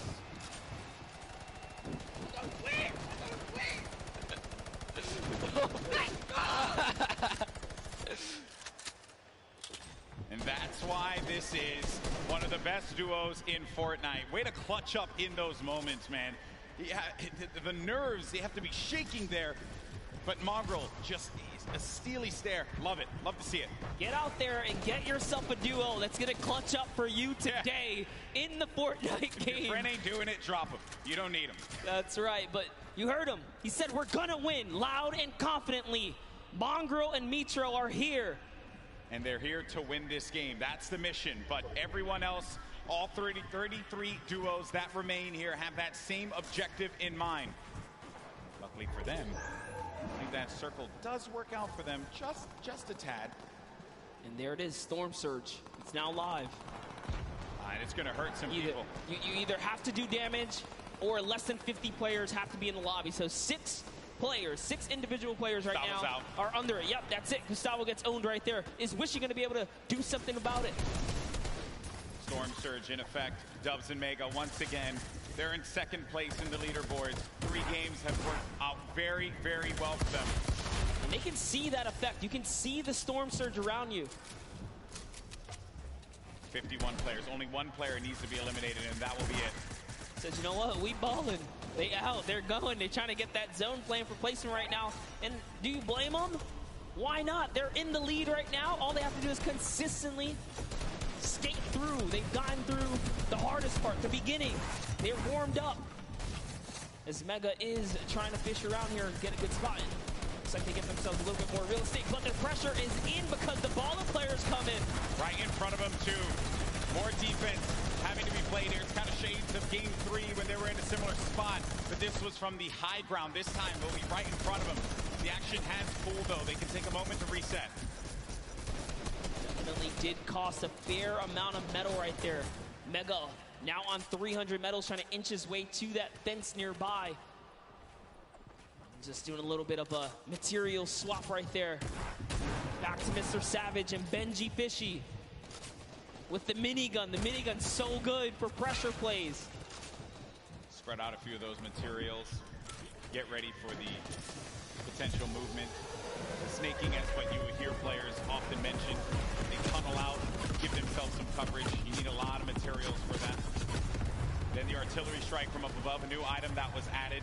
You can build around and give yourself some defense, so really it's just waiting it out rather than having to move out of the blast area. 5 elims for Mr. Savage and Benji Fishy. 6 for Mitro and Mongrel. This has certainly been a dominant game for EU thus far. Yeah, for sure. As Yuang takes out Grote right there, EU player is going to go down. Grote gets the trade out, though. Must have been the zone here as we are cutting across here. Mitro's trying to find some real estate here. Is he going to be able to set up? He's going for the high ground. A little bit of a build-up, but Mongrel's got it under control. He's got the high. Who's putting some pressure down? Yeah, he's getting the shot straight across here, Golden. Yeah, there was a duo right on the other side there that Mitro was concerned about. So he goes low. Then really, wherever you go, there are going to be players looking right at you. And sometimes you just manage to incur the wrath of the entire server. Luckily for Mitro, that did not happen quite yet. Saf, I just saw Saf get dropped. Zate's going to be separated from his teammate there across the side. And that is the circle creeping on forward. It's going to be open air, open space for them. So the ballers will have space to move around and try to survive here. This is it. It's coming down to the final moments, Monster, for a lot of these players. The pressure's on. Yeah, Saf has already been taken out, so Zate is left to fend for himself here. Can he play for placement? We already know Mongrel Mitro were split up. Can they find themselves amongst the chaos here? Aqua and Nyrox are holding up the high ground here as well, and that's a scary duo way up top, uncontested. Not someone that you want to have up above you. Mitro, 6 builds remaining. After this, doesn't really have much left to work with, and the builds go away pretty much instantly. Zate gets eliminated, so that's going to be the end of the duo that's currently in first place in the standings, but Mega and Dubs. Dubs is out as well. 4 eliminations for the duo, the bottom right of your screen. Mega very capable of being able to clutch this out by himself, but it will not be easy. Yeah, Mongrel actually just slips into the low ground too right now, so he is trying to stay alive here. Jumps into someone's box. It's Voron who gets taken out right there by Mongrel, so he's still in the running. Mega goes up and gets traded as well. Vinny's still here too. So many solos remain right now, but there are still several duos in the game here, Golden. And the scariest duo is going to be up above. It's Aqua and Nyrox.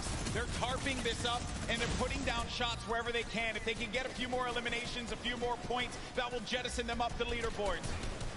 Elevate has 7 elims as well right now. He has 7 already. Rojo jumps out of the box. From him. Wolfie's still in the game. Controller player. Talking to our boy Christian earlier, he mentioned he loves to get in the faces of players, and it has worked out for him thus far. Elevate is out of the game. 7 eliminations for him, 7 points, not bad at all, and you're going to get the placements to boot.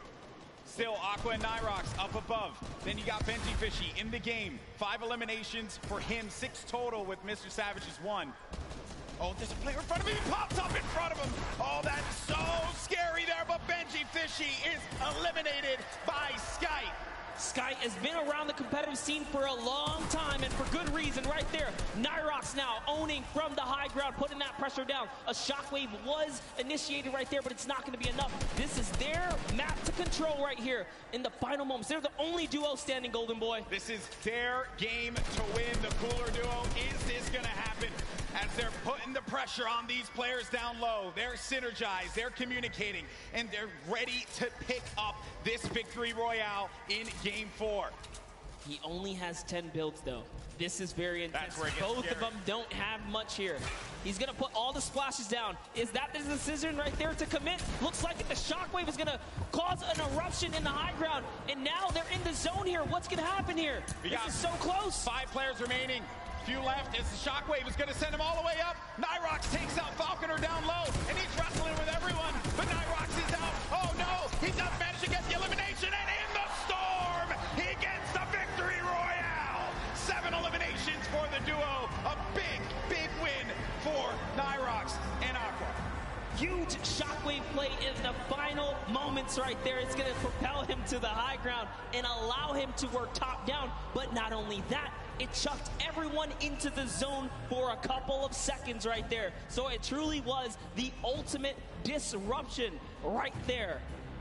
The shockwave at the end of the game will just change everything. The complexion of it all. And just everything that had happened right at the end here. Look at Nyrox. He just went down low. He wanted to get scrappy with him. He goes down. That's Sky and Chapix. And then it's Aqua who follows it up. Flew up right into the sky there.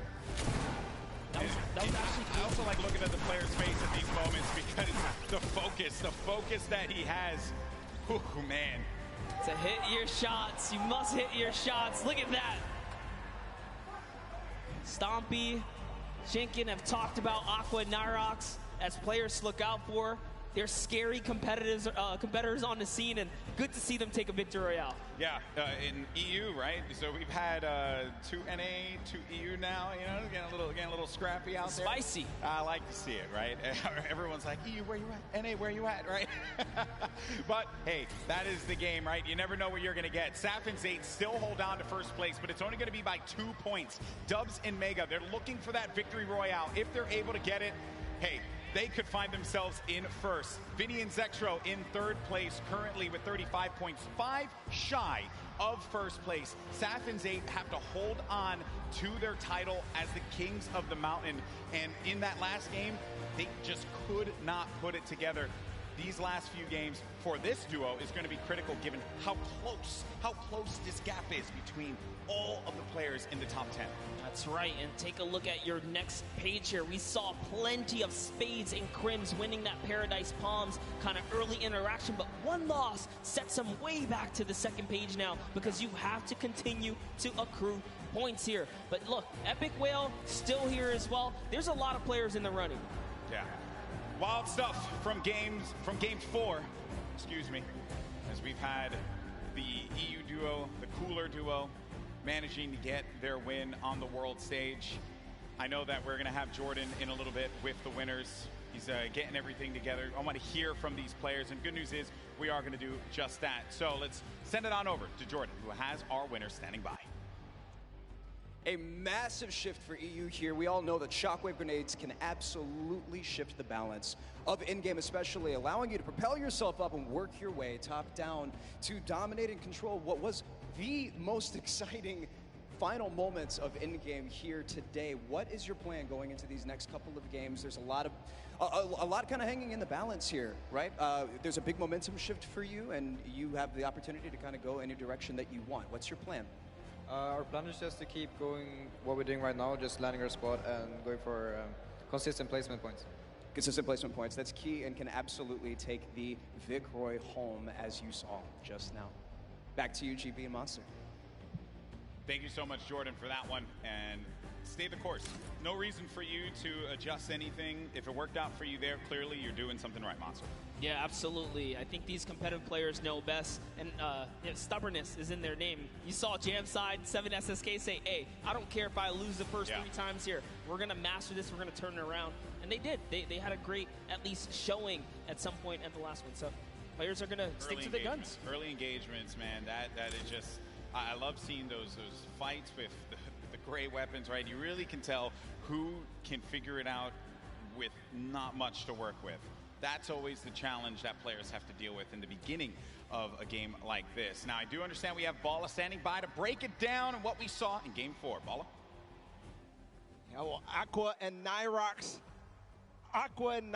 definitely showed up here today, and the resurgence of EU is maybe starting. We've got 2 more games to go, but I want to talk about Mongrel and Mitro and what they had to do in this game here. They actually ran into Zexro and Vinny. We're going to start off. GB, you were talking about early game engagements. This is one that's been going in the duo of Mongrel and Mitro's favor against Skeptic and Clicks in Neo-Tilted Towers. The pressure here from Mitro to find out exactly where the first player is. Mongrel up above, then targeting on both. They try to get in the same box at the same time. They go down and just continue pushing forward. Mongrel and Mitro, it's the second time that they win this engagement here today. And it's not stopping. They continue forward onto Volks and Parpy and just try to hunt down everything. There Clicks is trying to escape as well. And then this snipe here from Mitro. He actually, not only did he hit that, and they get right into it onto Zexro, he hit Vinny coming in with a drift board right before this. So 1 elimination there for them. And then they had the engagement that we saw earlier. We're going to go ahead and run it back because this clutch puts them perfectly in position at 4th place right now. A reminder that this was with Mitro down after all was said and done. There he goes down, and then Mongrel comes in right on cue. He does not let his teammate go down. You heard the reactions earlier, and it continued because Mongrel got 1 more elimination in this game, leading to the 8 eliminations total before they fell, not before earning placements points, though. So this game, not only did they take out Vinny and Zexro, which were in 3rd place, they stopped them from accruing any more placement points, so they are inching their way closer. They're now in 4th place. They actually have the most elims out of everybody in the tournament so far on 20. So with 2 more games to go, we're going to see where they can leave themselves at the end. Back to you guys, GB and Monster. Thank you so much, Bala, for the insight there. Everyone getting all ready for games 5 and 6. And then we crown our first ever Fortnite World Champion. Crazy to say out loud. It's happening. It's happening. This is it. It's happening. It's happening, right? Now, there have been a lot of duos that have been the talk of the town, but one duo in particular that have a lot of fans excited are Benji Fishy and Mr. Savage. And we did get an opportunity to catch up with them, and they're currently in 8th place. Can they climb up? Let's go ahead and check it out.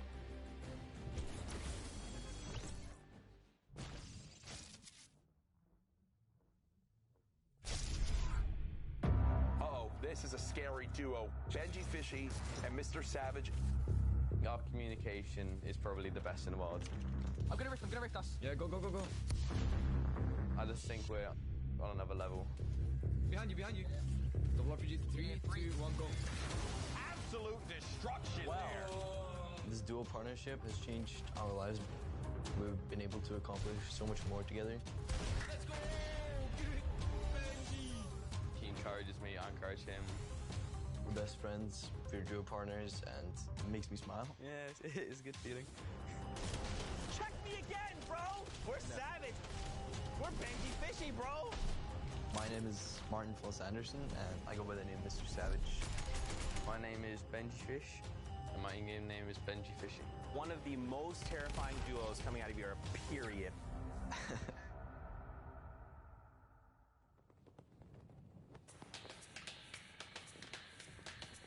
We live in different places, but we talk every day online. I live in Oslo in Norway, and Benji lives... I live in Surrey in the UK. And I travel to England to, like, meet him, see how he's doing here.